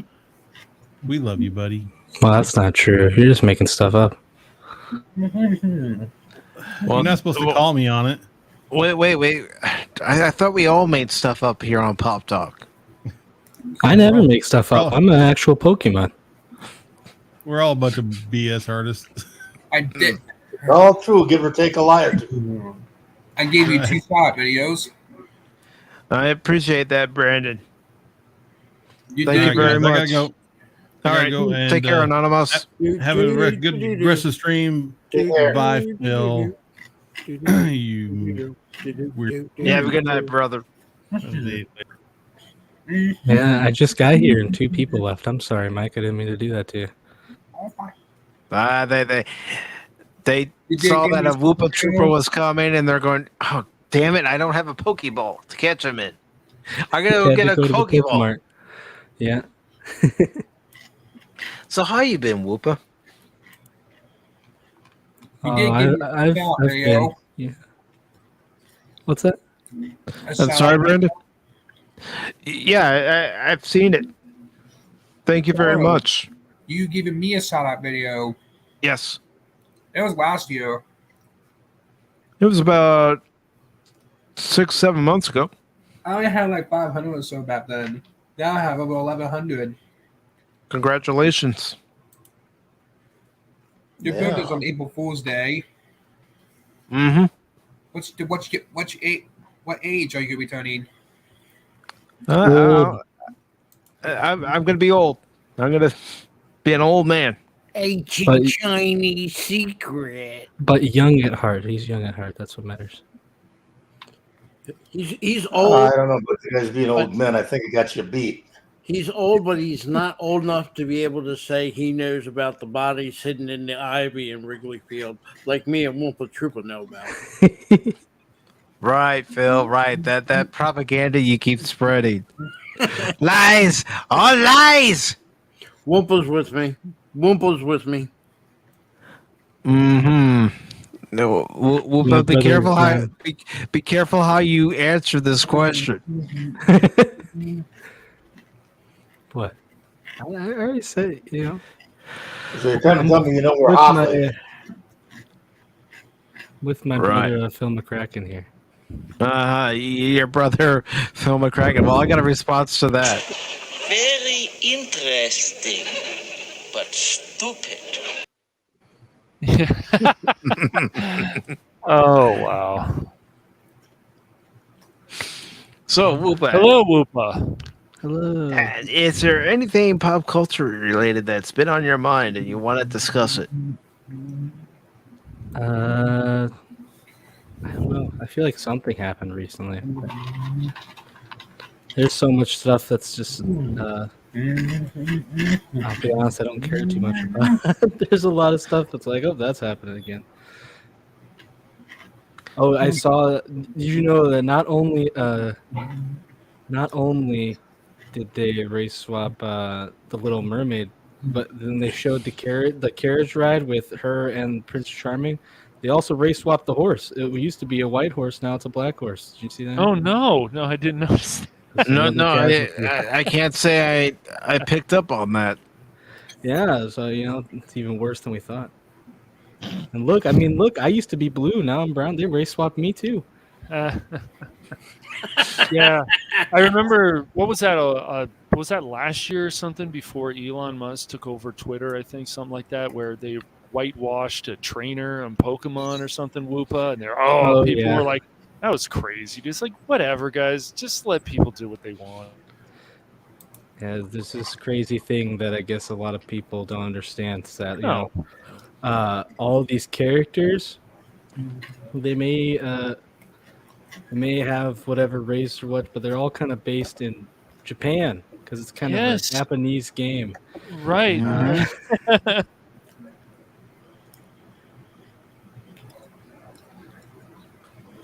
All right. Do you guys want to talk about X-Men 97 or do you want to ignore it? Whatever. If you want to talk, is that the article I found? Oh, jeez. I'm finding plenty of articles about it. I just didn't know if you guys wanted to talk about it or if it's a nothing burger to you.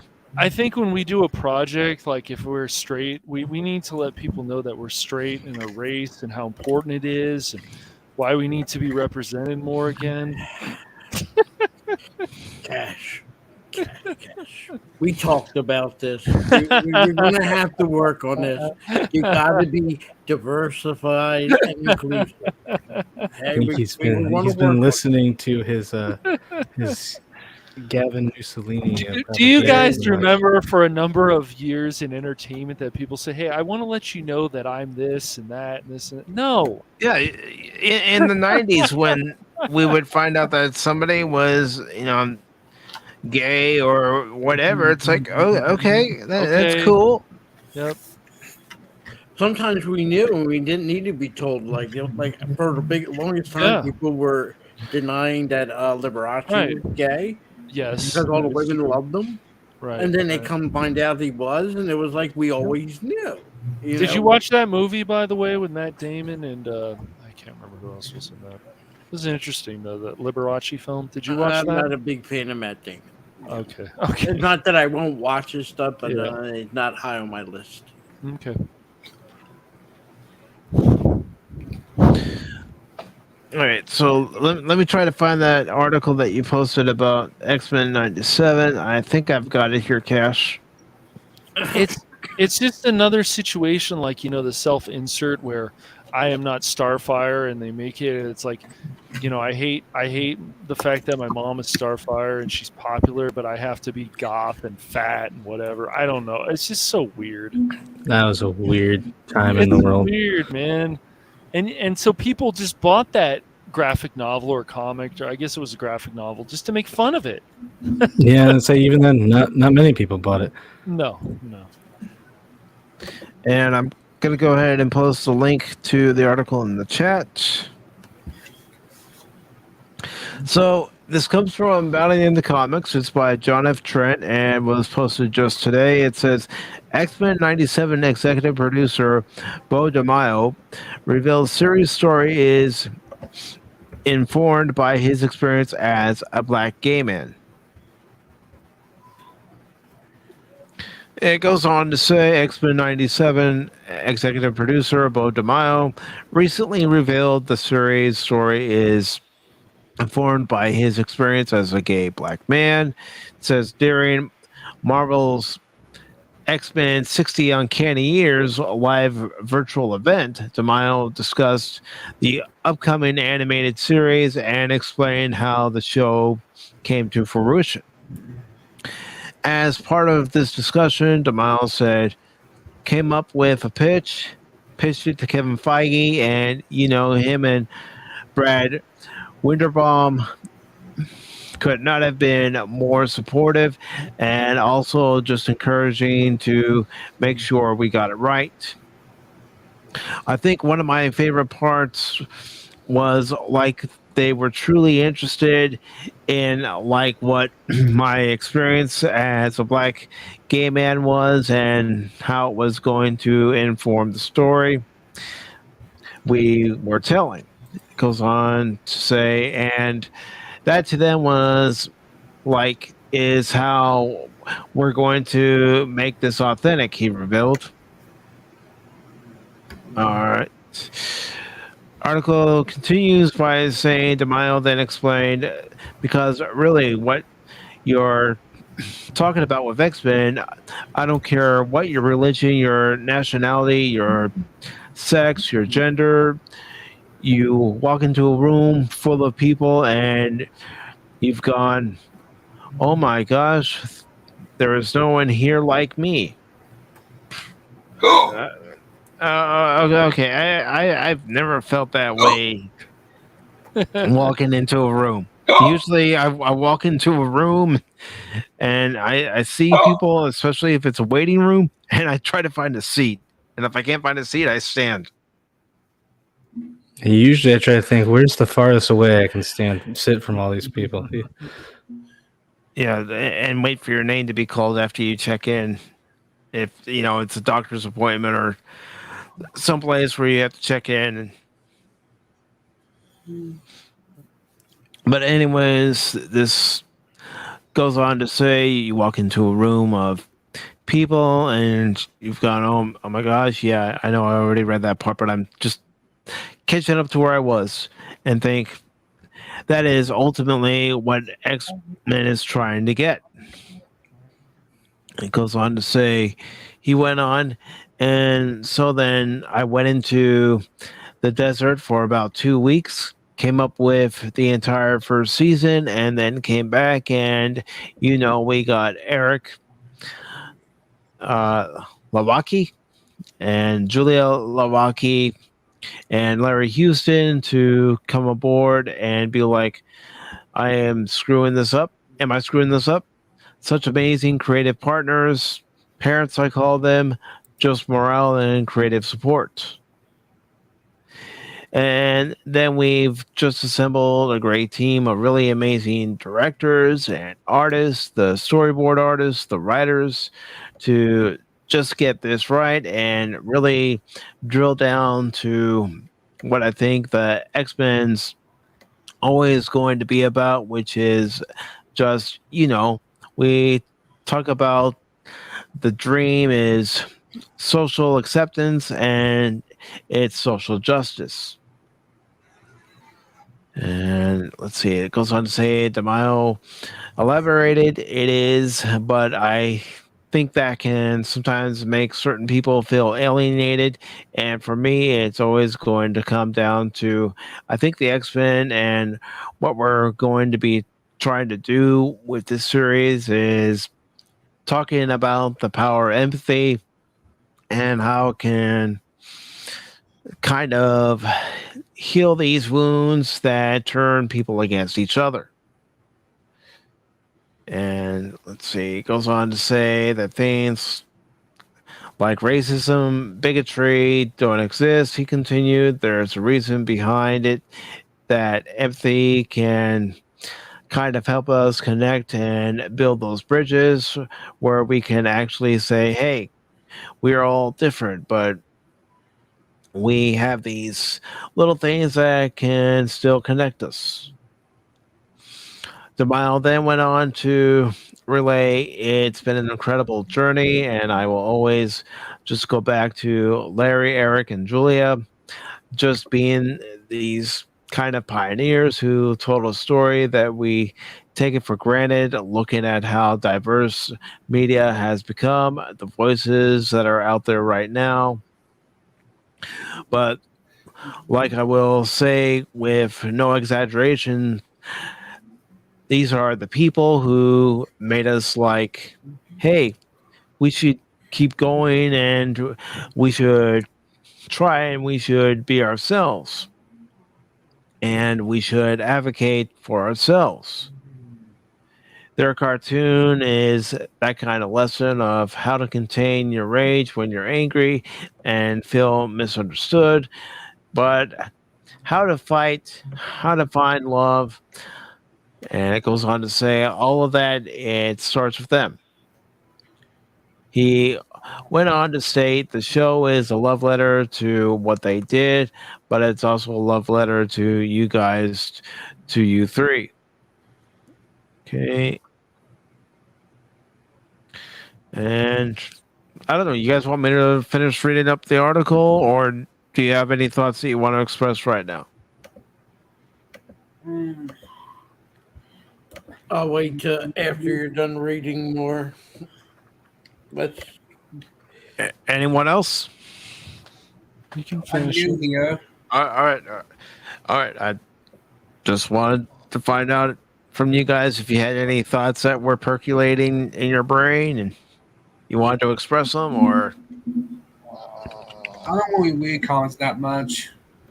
I don't know. I think he said like a lot in that whole statement. I think he needs to work on that.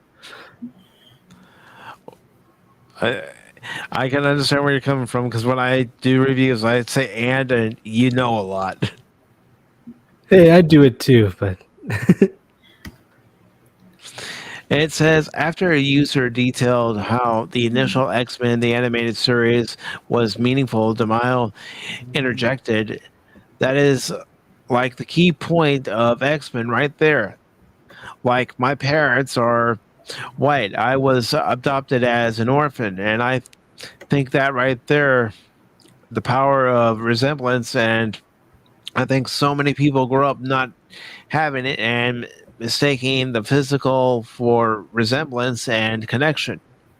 And so I get you, and that's what we're going to be talking about. Okay.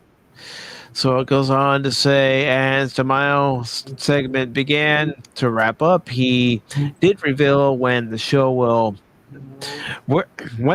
pick up. I almost thought I skipped something. In regards to the original X-Men, the animated series, he says, we're going to be picking up about several months after Professor X left Earth after being shot by Henry Critch and had to return to the Shi'ar, I don't know if I'm pronouncing that right, homeworld to be with Liliandra. And what ends up happening is that assassination attempt has led to this wave of increased sympathy toward mutants, understanding, despite the Friends of Humanity still having their mullets and getting all kind of up in it. Things are really starting to look up for mutants. And it goes on to say, he continued, and this is going to kind of come to a head and leads to our X-Men to kind of say, what does the future hold for us? We weren't expecting this. And you're going to have pretty much Cyclops and Storm really wanting to carry on the dream. They've recruited Morph and Bishop to actually become full-time members of the team, while other X-Men like Jean and that's what it says. I'm not repeating myself. That's what it says. It does, yes. Yeah. The will they? Okay, I don't know if this is just an error by the author of the article or if they're quoting him directly. I'm almost thinking it might be an error, but who knows? Won't they couple, Gambit and Rogue, are starting to begin to question maybe there is a life we've been fighting to be for this life of acceptance. Can we just go out there and enjoy it once, maybe? I don't know. This whole article's messed me up. 5.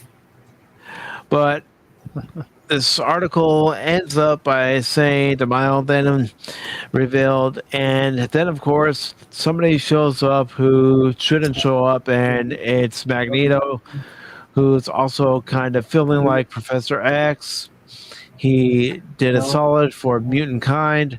I'm going to try and walk in his footsteps. I'm going to try and be a force of good for mutant kind. He had it. But then, of course, as the X-Men are kind of looking at the future and really kind of, we're going to be talking a lot about this. Ooh, buddy. How do you face the future? How do the X-Men do what they've been telling humanity to do for decades, which is embrace the future? Demal then revealed who the main antagonist of the show will be. Very, very, very, very, very, very, very favorite character of mine, and I believe they meant mine and many other people. Mr. Sinister will rear his ugly head from the past with pretty foolproof plan. Oh gosh, this article is messing me up. To destroy the X-Men once and for all. All right. Now that I've finished the article, I want to hear your guys' thoughts. That was worse than watching the Cubs blow a game in the ninth. I don't know. Even if you go down and read the comments or whatever people say on here, to me, it's just more pandering. Why are we making this an issue now? That doesn't mean that the show can't turn out well, and some of the people, of course, who originally worked on this are involved in this. They're like consultants or something, but I don't know how much of a say they have. But it's funny to me because this man promoted. He decided to pitch this to Kevin Feige, and he loves it. Of course, he would. But does that mean this is going to turn out well? I don't know. I'd like it to. If we got a sequel that would actually turn out well to a great animated cartoon like X-Men, and X-Men had a lot going for it, a lot. But are they going to be all oppressed another way? Like this has always been a political thing, but I don't know what they're going to do with this. I don't know if you saw earlier, Mike, but if you're going to make like a new X-Men character, why don't you make a new X-Men character that has a badass suit that maybe is also gay or whatever, but he's a badass. Like you check the box that says, and he's charismatic, he's this, that. Instead of, I can have this feeling they're going to take characters that are already established for so many years, and then they're going to change certain things about them. And I think that could be a problem. And the reason why you have that perception is because they've already done that with popular characters. Exactly. Disney. Marvel has done this, and they're repeatedly going to hammer us over the head. Mm-hmm. And sometimes they hammer us over the head, forget about the diversity and inclusiveness. Right. But for some reason, Marvel themselves, and you now throw Disney, has this fascination with the Fantastic Four. Nothing against the Fantastic Four, right. But how many times have they tried to make the movies 3 and it's failed? 4, They 3. They originally came out with the movies. What was it? Back in 2000? I believe it was 2000. It was early. 2005. Okay, It was actually 2000. They had the classic lineup. We even had Mr. Captain America as the Human Torch. That was Fantastic Four. Yeah, that was it Fantastic flopped. It flopped. Then they had a bright idea. we ain't improving nothing. The only thing we're going to do is race swap the torch. How good did that work out? Yeah. It didn't work. Look, I'm all for adding new superheroes. DC done it in their heyday. Marvel has done it. Yeah. I have no problem creating a new character. No, me either. Make them whatever you want. Knock your socks off. But Right. they're going to turn around and they're going to take somebody like Storm, which I doubt they would do, but I'm just throwing it out there, and Right. change her identity. The whole purpose of Storm is she was adopted from Africa. Right. And becomes a superhero. Yes. So we already have an inclusive person. Yes. A major X-Men. You know? Yes. And then if they, let's just say, sake of argument, they're going to change Rogue. Mm-hmm. Redheads have you seen even what you guys were talking earlier today? Redheads are in danger. They are. They are in been danger for a You number can't of be years, redhead. unfortunately. Not even in animation. But here we go. We're going to change Rogue, and instead of her being from the South and happens to be white, we're going to change her because we got to be diversified and inclusive, and make her, I don't know, somebody from Southeast Asia. All right? Nothing wrong with somebody from Southeast Asia, but don't change the character. Make a new one. That's what I've said. When they made British-like characters or European characters for the X-Men, like what do they call Captain England and all that, they just created characters for them particular people, so they have something. You know, does anybody here have a problem if they made a character from somewhere else and give them a new identity? No. I know people wouldn't even care if he was gay, but the whole thing is just like the gender, sexuality, and race. When that becomes more important than any other part of the character, it never turns out very well at all. It's just been proven many times. And I have nothing against somebody being adopted. No. But lately, these people that have become adopted and turn around and get mad because it seems like their parents were white and they were something else, rather than say, you know what, I see both sides. Yes. First of all, what does that have anything to do with the comic books and creating a character? Exactly. Nothing. It's mind-boggling. So Disney's going, or Marvel in particular, is going this route. Flush them down the toilet and be done. You know? Oh, my channel, like, thank you. You know? And I hate to rant, but you know what?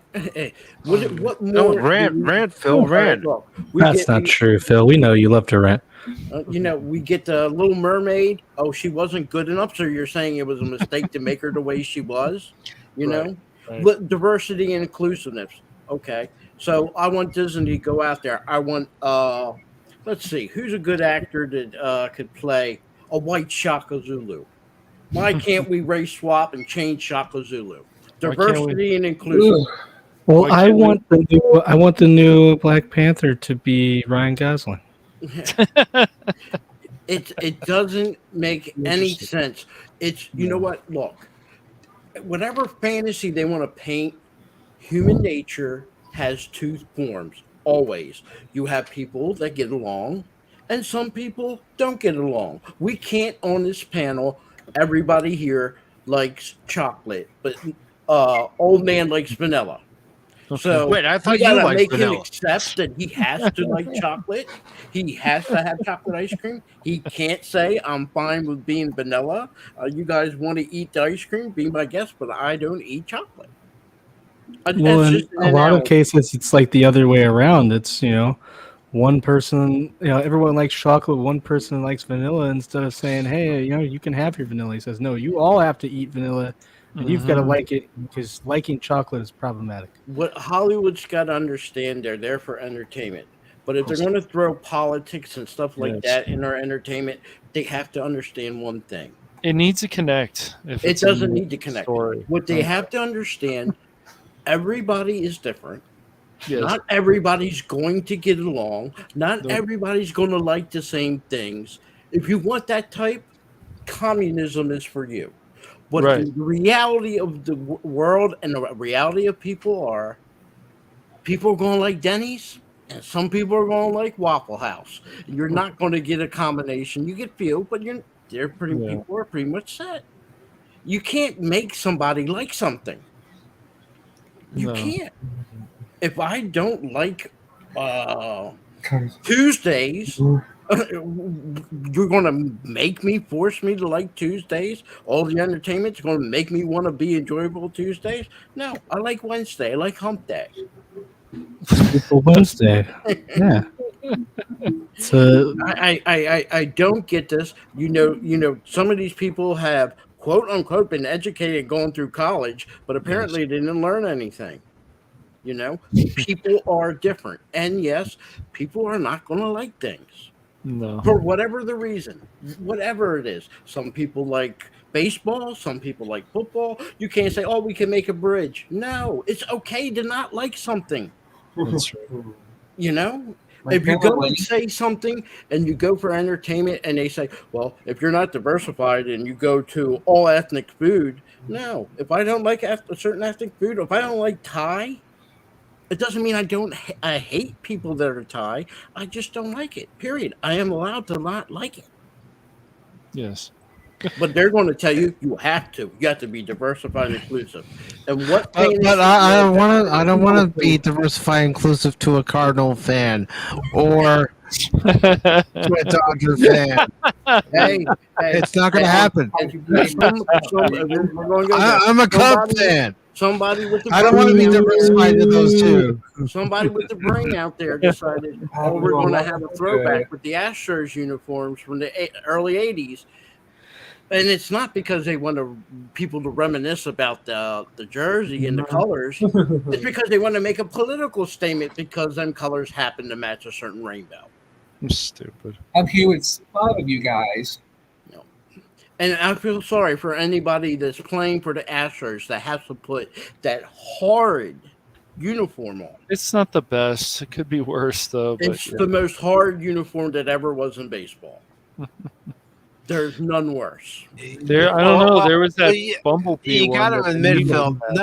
None of the uniforms from the '70s going into the '80s were the best of uniforms. I mean, heck, the A's, they wore a bright yellow uniform top with a green A on it. Oh, did you guys? Hey, did you guys see? Sorry, did you see the post I put in our non-existent? Oh, it got the. There's did it get 5 removed. I think it got they deleted it, but I'm with 5 of you guys. Sorry, Brandon. What was that? I'm chatting with 5 of you. You're kind of fond of us, or is that what you're saying? No, I'm here with 5 of you guys. Yeah. Yes. You. 5 people. Well, sometimes Cash Money is AFK because he likes to play golf out in the street. Oh my gosh. Yeah. I got a He 9 only has iron. 3. Great. He only I has got a 9 a iron. 5-wood and a 9 iron. 5 of you guys here. Not much of a golf club collection going, but you know, you got the basics, I guess. But no, Mike, the World Baseball Classic just happened, and I was gonna tell you by a run. Okay, yeah, run. But the Schwabinator hit a home run, though. He did. But I was gonna say, despite the World Baseball Classic, I think only being I did give us out to 3 different users today. What? Oh, very nice, Brandon. I need to get the same sound video I did post out to 2 brand new users. Awesome. Okay. But yeah, I think what were you despite, saying? Luca? Go ahead. Despite it only being, each team played 4 games and there were 7 games in the playoffs. So I guess that's not really my thing. Okay, so 71 total games in the World Baseball Classic, I think. Any other Actually, that people might on be the that's panel hold on, that that's saw probably wrong. videos? I don't really. The only kind of shout outs I really do, Brandon, is on Twitter after an episode of Pop Talk where I thank everyone who's been on the show and everybody for lurking. Isn't it this Pop Talk right here? Yes, this is Pop Talk right here, and after every show, I try to give a shout out to everybody who was on the show in appreciation for them using their time to be on here. You gave me a shout out video last year. Yes, I did. Yes, I did. What were the other people here? Well, you know, Brandon, sometimes people will do shout out videos because that's part of what they do, and then other people would rather just shout you out when you come into the channel. Do any of the other people do open panels? I don't know. I don't know if any other YouTubers do an open panel. I usually don't really go open panels, but except for the ones I like. Just for the users that I like, and that's you. Well, I appreciate that. I usually don't really go to open panels that much. The one the users I like the most, I usually go on panels, and that's you. Thank you very much, Brandon. I appreciate that. So there are 47 games total in the World Baseball Classic. I had to do the math real quick.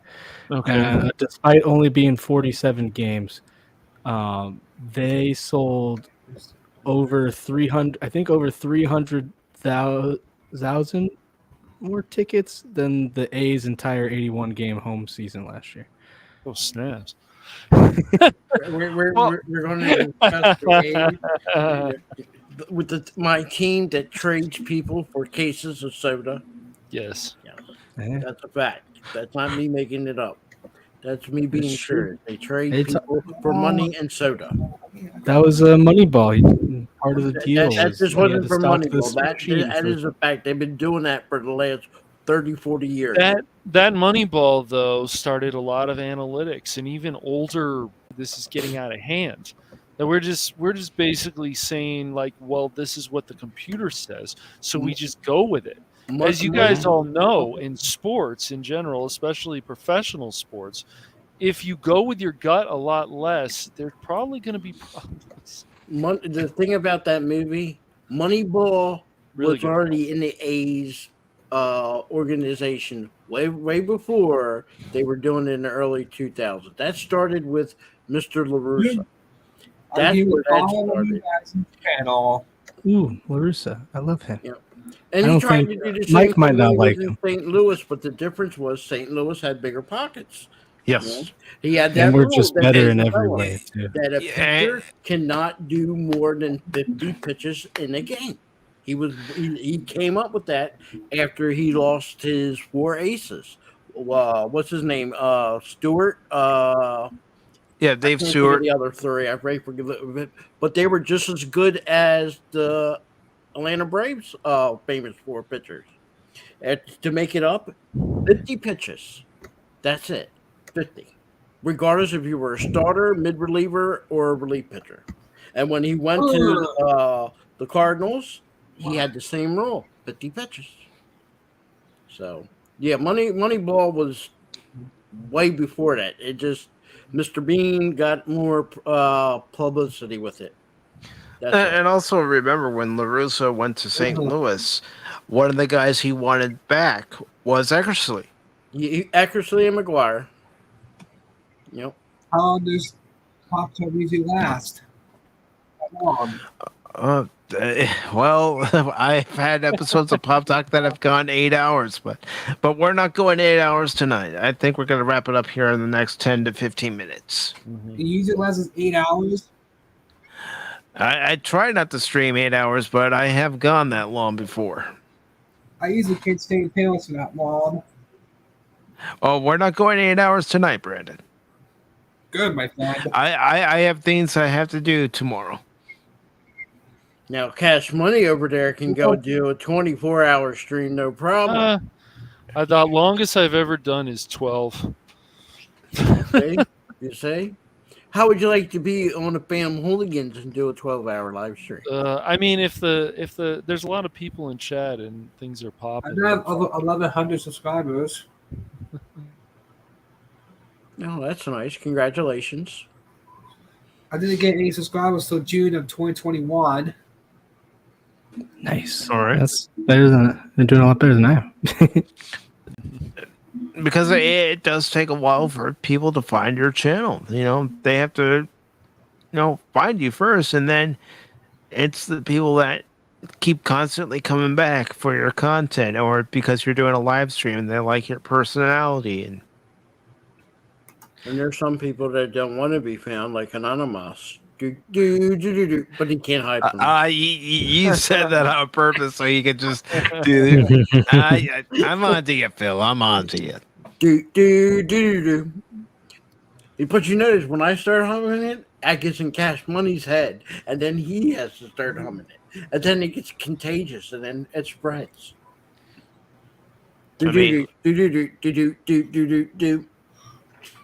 When I started doing this, it'll be 4 years in November that I actually relaunched the channel. But even when I had How long was your last Pop Talk? the channel originally, the channel started in 2011. I didn't have very many subscribers. It wasn't until I started, doing game streams and, doing my box score live streams where I would talk about the Cubs. And, then, of course, Pop Talk has been able to find an audience, a very loyal audience, and I'm grateful for that loyal audience. Hey, I never said I was loyal. I'll leave to the highest bidder. I'll make that very well known. You know what, Whoopa? I was hoping I wouldn't have to play this clip tonight. I really was, but you know what? That's it. I gotta play it. All right, youngster, out you go. Don't come back. Ever. Oh. Wumpa, what did they do to my Wumpa? Careful, Phil. You're next. Was there 5 people here? Nah, Whoop is still here. This is just a running joke I do to the regulars. Oh, hello. I need to go and go. Take a side trip, Wumpa, to the ivy of the field out there. Yeah. Yeah, Whoopa, I'm gonna need you to trim the ivy on the wall. That would be great. That'd be great. Yeah. And if you could mow the grass and paint the trim green, that would be great. Do you ever start a stream and just look at Barrett and just say, so what exactly is it that you do here? No, it's more like the Bobs say to me. What exactly would you say you do here? And this is my response. I have people skills. I am good at dealing with people. Can't you understand that? What the hell is wrong with you people? It's such a good movie. Yes. Yes, it is. And yes. Lord Kurt he's returned. He's returned. He says Phil owes me money for all this free cheese-tin streaming. It costs bandwidth and electricity. I need your socks and shoes and price for the easy mode. If you're promoting easy mode, I have nothing to do with you. You know what? Correct. If I find you streaming and you're playing my voice with unauthorization, that price of that $200 is going to go to $300 you owe me. That would be some like. And speaking of easy mode, Phil, you do have Discord. Yes, I do. Easy mode is a plague on YouTube. But what is worse is CPU versus CPU. How dare you even put that on the stream? A phone number right there. What's the phone number for? It's not a real phone number. It's just a little joke we have here on Pop Talk. You should make it a number, though. If you or someone you know plays a game on easy mode because it helps you get through the story better, call this number on your screen right now. 1-800-555-NOOB. That's 1-800-555-NOOB. Talk to our loyal operators and get the help you need to play on a higher difficulty level. I know this. There's no excuse for playing on easy mode. None. I don't care if you work 1,000 jobs. There's no excuse. None. I think that I don't know how many people actually on stream on Twitch or YouTube or wherever else they stream. I don't know how many people actually play on easy mode, but I think you should challenge yourself a little bit more. Play on normal difficulty at least. Play on impossible mode. Even if the game doesn't have an impossible mode, play have with one Discord. hand. Play with like blindfolded or something. Oh my goodness! There is a game that I have played on its highest difficulty level, and I haven't made it very far. And it was Lollipop Chainsaw. I put that on very hard. Yeah, it was that. All I will say is Really that hard.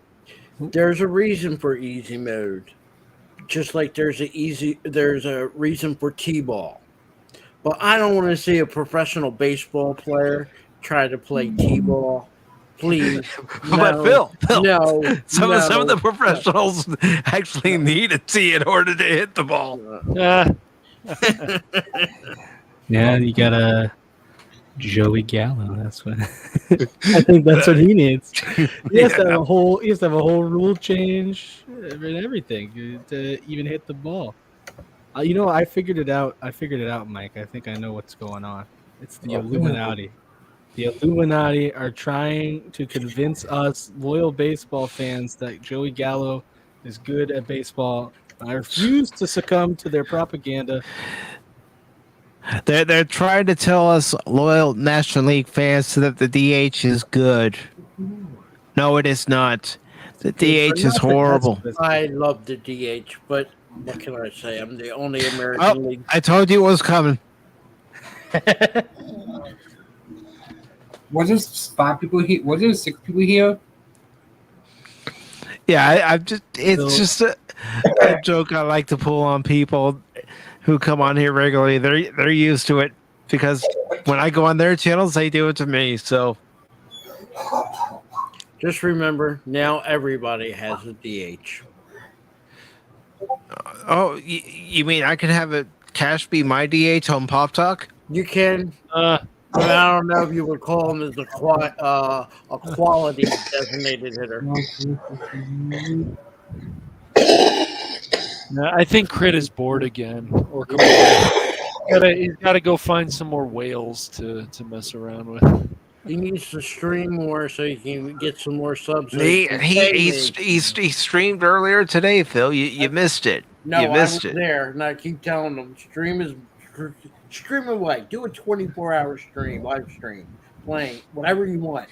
Make as much money as you can. You can pay me. You do realize at some point Crit does need to sleep?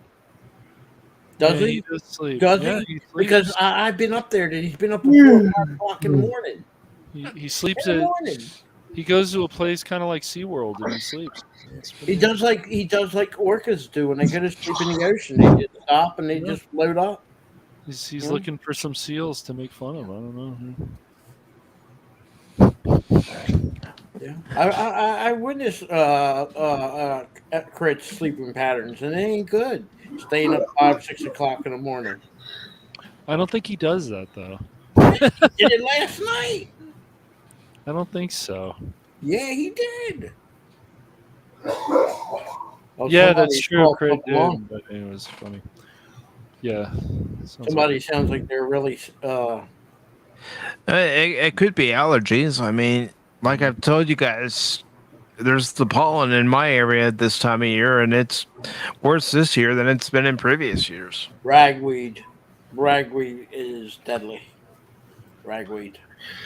Yeah, allergies can be horrible for a lot of people, unfortunately. So, guys, I think now is a good time to end the show. Is there anything you'd like to talk about before we go or promote?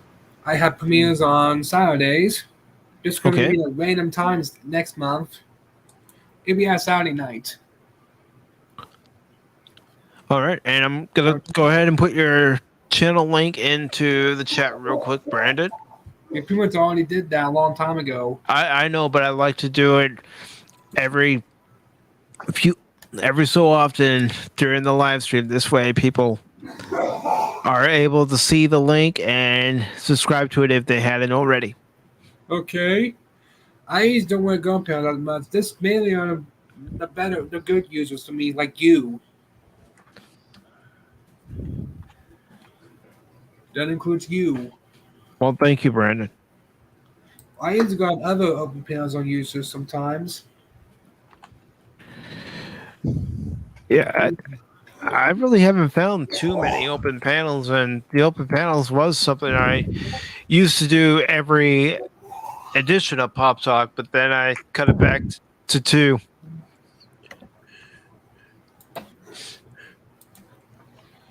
All right, so I'm going ahead and Cash, I've put the Hooligans link in there. Phil, I'm working on yours. And Whoopa, I'm working on yours. So whoever would like to promote their channel next is more than welcome to do so. I usually do premieres on Saturdays. Normally, I usually do Saturday mornings at 8. I usually get up on that time. Pretty good dudes. What's the best time to do premieres? What day and time? It depends on your audience, really, and who shows up to your channel, because not everybody's going to have the same analytics. I've seen your premieres at 9 in the morning on Saturdays. They seem to be doing very well at that time. Yeah, so yep. You're one of my favorite users. Thank you very much, Brandon. I greatly appreciate that. Yeah, there's 5 people here on web. What's the most people you can fit in an open panel? It depends on what plan you have. Yeah. Some people can only fit 6 because that's the plan they have, and then others can do 7, 8, 9, even 10. There was 7 of you until I showed up. We made it 7 people. Yep, and I've had as many as 10 in a panel before. Yep. Right. But there is a liability to having too many in there. Yeah. There is, because you're trying to keep track of who's talking, and I'll admit sometimes it's very difficult to know who's talking at one time, especially because we've done it here. I'm guilty of it, guilty as charged, of talking over everybody. Yeah, you're probably one of the best users ever. I wouldn't go that far, Brandon. No. I appreciate he is the a Cubs compliment. fan after all. He can't be that good.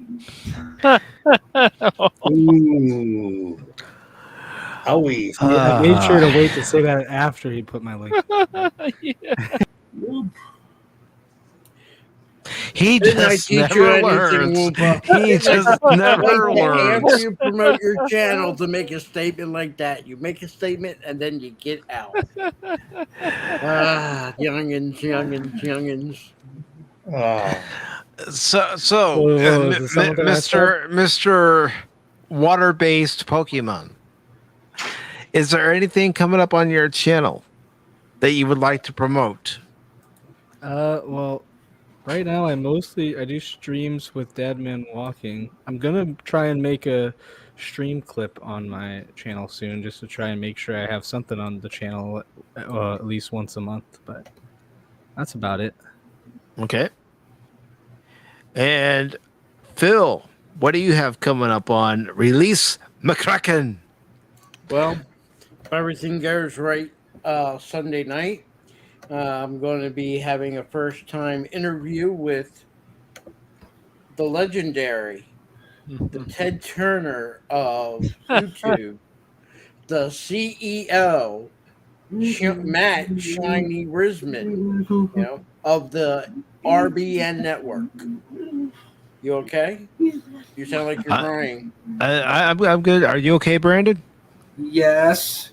And I'm All not right. decided what cartoon to upload yet. Okay, just checking on you. You sound like you were breaking down. It sounded like almost like you were crying. I just wanted to make sure. No, it wasn't. I usually, when I'm new at Open Pals. Okay. It's okay to be new. Yep. Everybody's new once in a while. But yeah, going to have Matt Risman's hopefully Sunday. And I'm not used to Cash opening Money. a with Cash 500 Money is supposed to people. be there. I'll Yeah, be I'm there. going to have Cash Money to help me out with Matt Risman. So the two remaining Phantom Hooligans together for the first time. See the magic that I'm able to do? The magic. Then me and Paul are going to do our 3-parter. The first part of Purple. That's coming. But someone's gagging. Okay.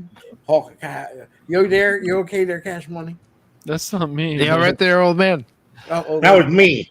Oh, that was you? Oh, okay. You all right? Okay. I am now. Thank you kindly. Okay. Just concerned. And for a moment, something happened. I lost control. I think if I Bored have any again, Mike. time to help out with Mike, I might try to become like a medical something. So I don't really people do are live sick and they're streams. coughing, I can help.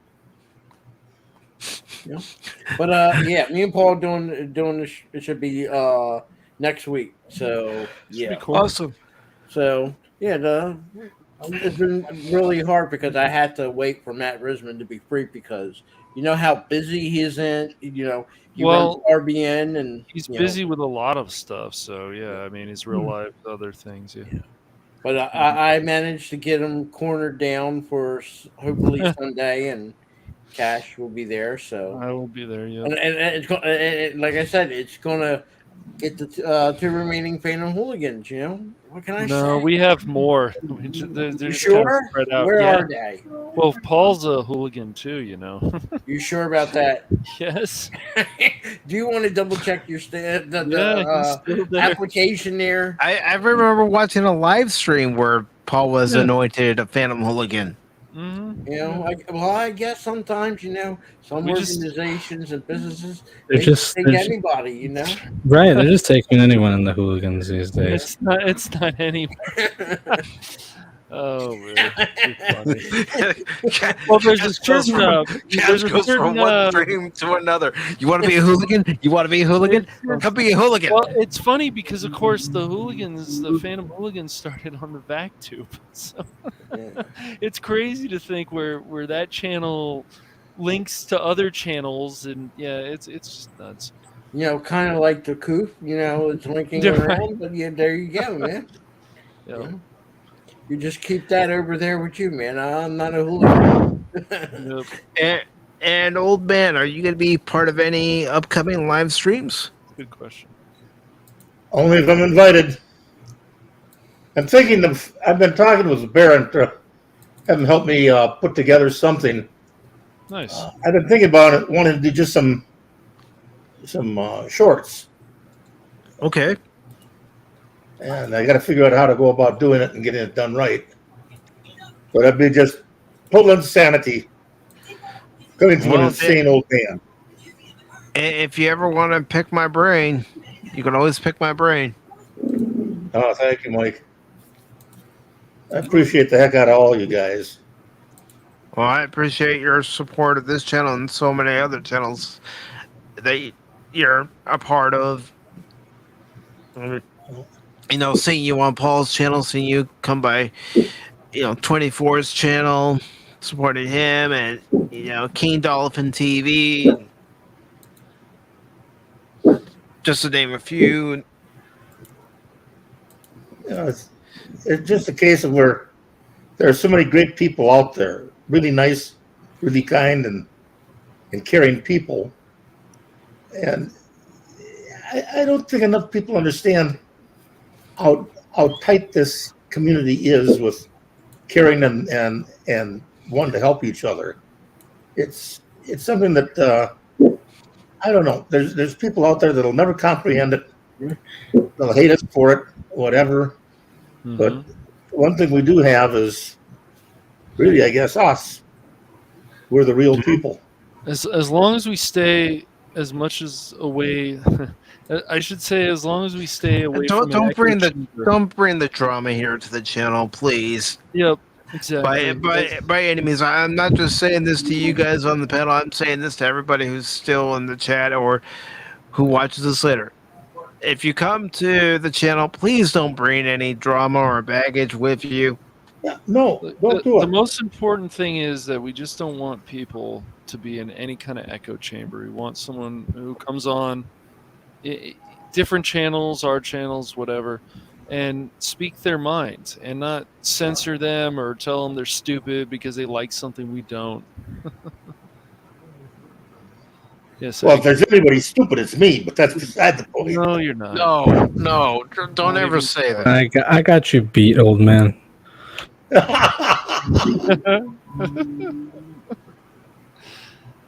I'm old and senile, don't you know? In the words of my new therapist, you probably heard him, Ahmed. You scared off the old one? I kill you. Yeah, that guy. My gosh. Oh gosh, Phil. That's just. Ahmed is my new therapist. All right, Cash. All right, Cash. I thought my therapist was the best one. I think we Abby. should call it. Right? We need to call it, but before we do that, you don't like Jeff Dunham? What's wrong with you people? Oh my goodness. What's wrong? What's wrong with you, Phil? What's wrong with you? I like Jeff Dunham, and I like his puppets. Oh, I've heard of him. Yeah. Yeah. I've seen some of his material. Yes. Yeah, that old grumpy puppet reminds me of Cash Money. Oh wait, it reminds me of you. Yeah, you're the grumpy guy here. No. I do not have a 9 iron, here we 5 go. wood, and He's a putter. obsessed. I'm He sorry. has dreams about this. Where he sees... remember, Cash. This is the guy who's obsessed with Waffle House Girl. I know. Oh, God bless Waffle House Girl. That girl is like, she's unspeakable. I don't have the words. Oh my God. I don't have the words. She is pretty great. I have to agree with Phil on that one as well. Thank you, Wompa. But speaking Anybody of that can words, put up with our Yosemite Sam has to be. Yep. She would probably catch one of Yosemite Sam's bullets, single-handedly, no problem. Looney Tunes character, Yosemite Sam. Definitely not from California. That's for sure. Definitely not. But speaking of, go ahead. Speaking of words, Cash, Phantom Hooligans, anything coming up? Video, live stream? Either today or tomorrow, we should be you, me, Spock, and we'd be playing Streets of Rage 4. Just got to make sure that's scheduled. Yep. Damn straight. See how that goes. And someone cracking a cold one? We do have the boys around. I plead guilty. No need to do that, old man. And what about Saints Row 2? Are you going to try to continue that, or are you? One more time. One more time. That cheap knockoff We're gonna of Grand Theft We're gonna Auto. see. We're gonna No wonder it see. don't work. We're gonna see if that game actually. One more time, and we'll that one will probably be played for at least a few hours. We'll see how many times that crashes within that time period. I've tried to fix it the best I can, but we'll see what happens. Awesome. And anything else? No, not yet. No. I'll let you Okay. All right.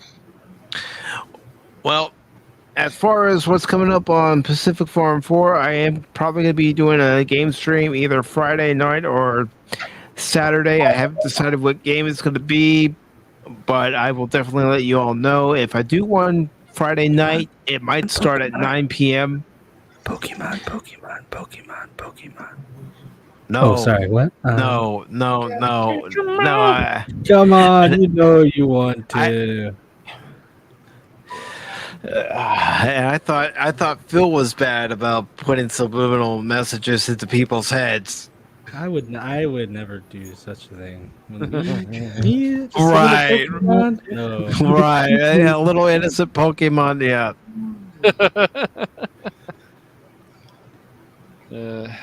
All right, Phil. Thank you for coming on, Phil. Appreciate it, brother. Thank you, Phil.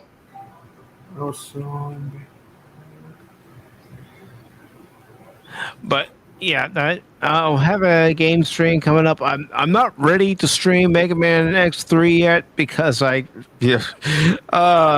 suck at the game. I'll just say that. So once I improve in it, I will definitely be streaming it. It is coming. But of course, there will be Sunday's Pop Talk, and also next Wednesday's Pop Talk, and also my birthday stream on Saturday, April 1st at 8 p.m. Eastern. That is not a joke. What are you gonna be turning on your birthday? I'll let everybody know on that stream. The age. I will let everybody know on that stream. I'm not going to say anything until then. Some of you already know. Some of you on this panel already know. I'm new at this panel. But I do want to thank everybody who was here. Let me go ahead to the starred chatters who were here. Lorenzo Sleestack was here earlier. Thank you, Lorenzo. We also had Lord Crit of Everest Productions. Kathy Skywalker. Yeah. The Padawannabe. Yeah. The Old Man. And that's me. Thank you, Old Man, for joining us on the panel. Yes. Thank you for having me. Anytime, brother. Anytime. We also had Jet Sparks. Great to see Pops on the panel. We had Jason Fox. It's getting late. I can't even speak right now. 540 Studios. All right, good. You can do it. Gap After Dark. The Angry Canadian, eh? Told us all to take off, eh? Nice. Take a hike. We're a bunch of hosers. Mark didn't eat his food, did he? And Storyman Jack. Thank you, Storyman Jack. DJ Ronnie G. Nice. Whoopa Troopa. Thank you, Whoopa, for joining the panel as well. And I also want to thank Daryl the Derelict for being here as well. I really appreciate you coming on the panel, brother. Love to have you on Pop Talk more. You know, especially on a show that maybe I don't have very many articles, but we're just shooting the shit. And of course, Phil McCracken, Scottish therapist. Oh, yes. Geek Hero Bubba, thank you very much. And of course, Brandon Looney Tune Fan 2000. That's me. Yep. And the Nerdporial Life Form. Yes. I was talking to myself. So thank you all for watching, listening, lurking, laughing, maybe even wondering, where the heck am I? Why am I here? How do I get out? But thank you all so very much. Be sure to subscribe to everybody who was on the panel. Everybody who has a channel, their links are in the description below. I just put their app with their username. So Made it simple for everybody. And of course, if you watch this on the replay, you'll see the links pop up every few moments. But thank you all so very much for being here with us tonight on this open panel. Have yourselves a great evening, and we will see you all later.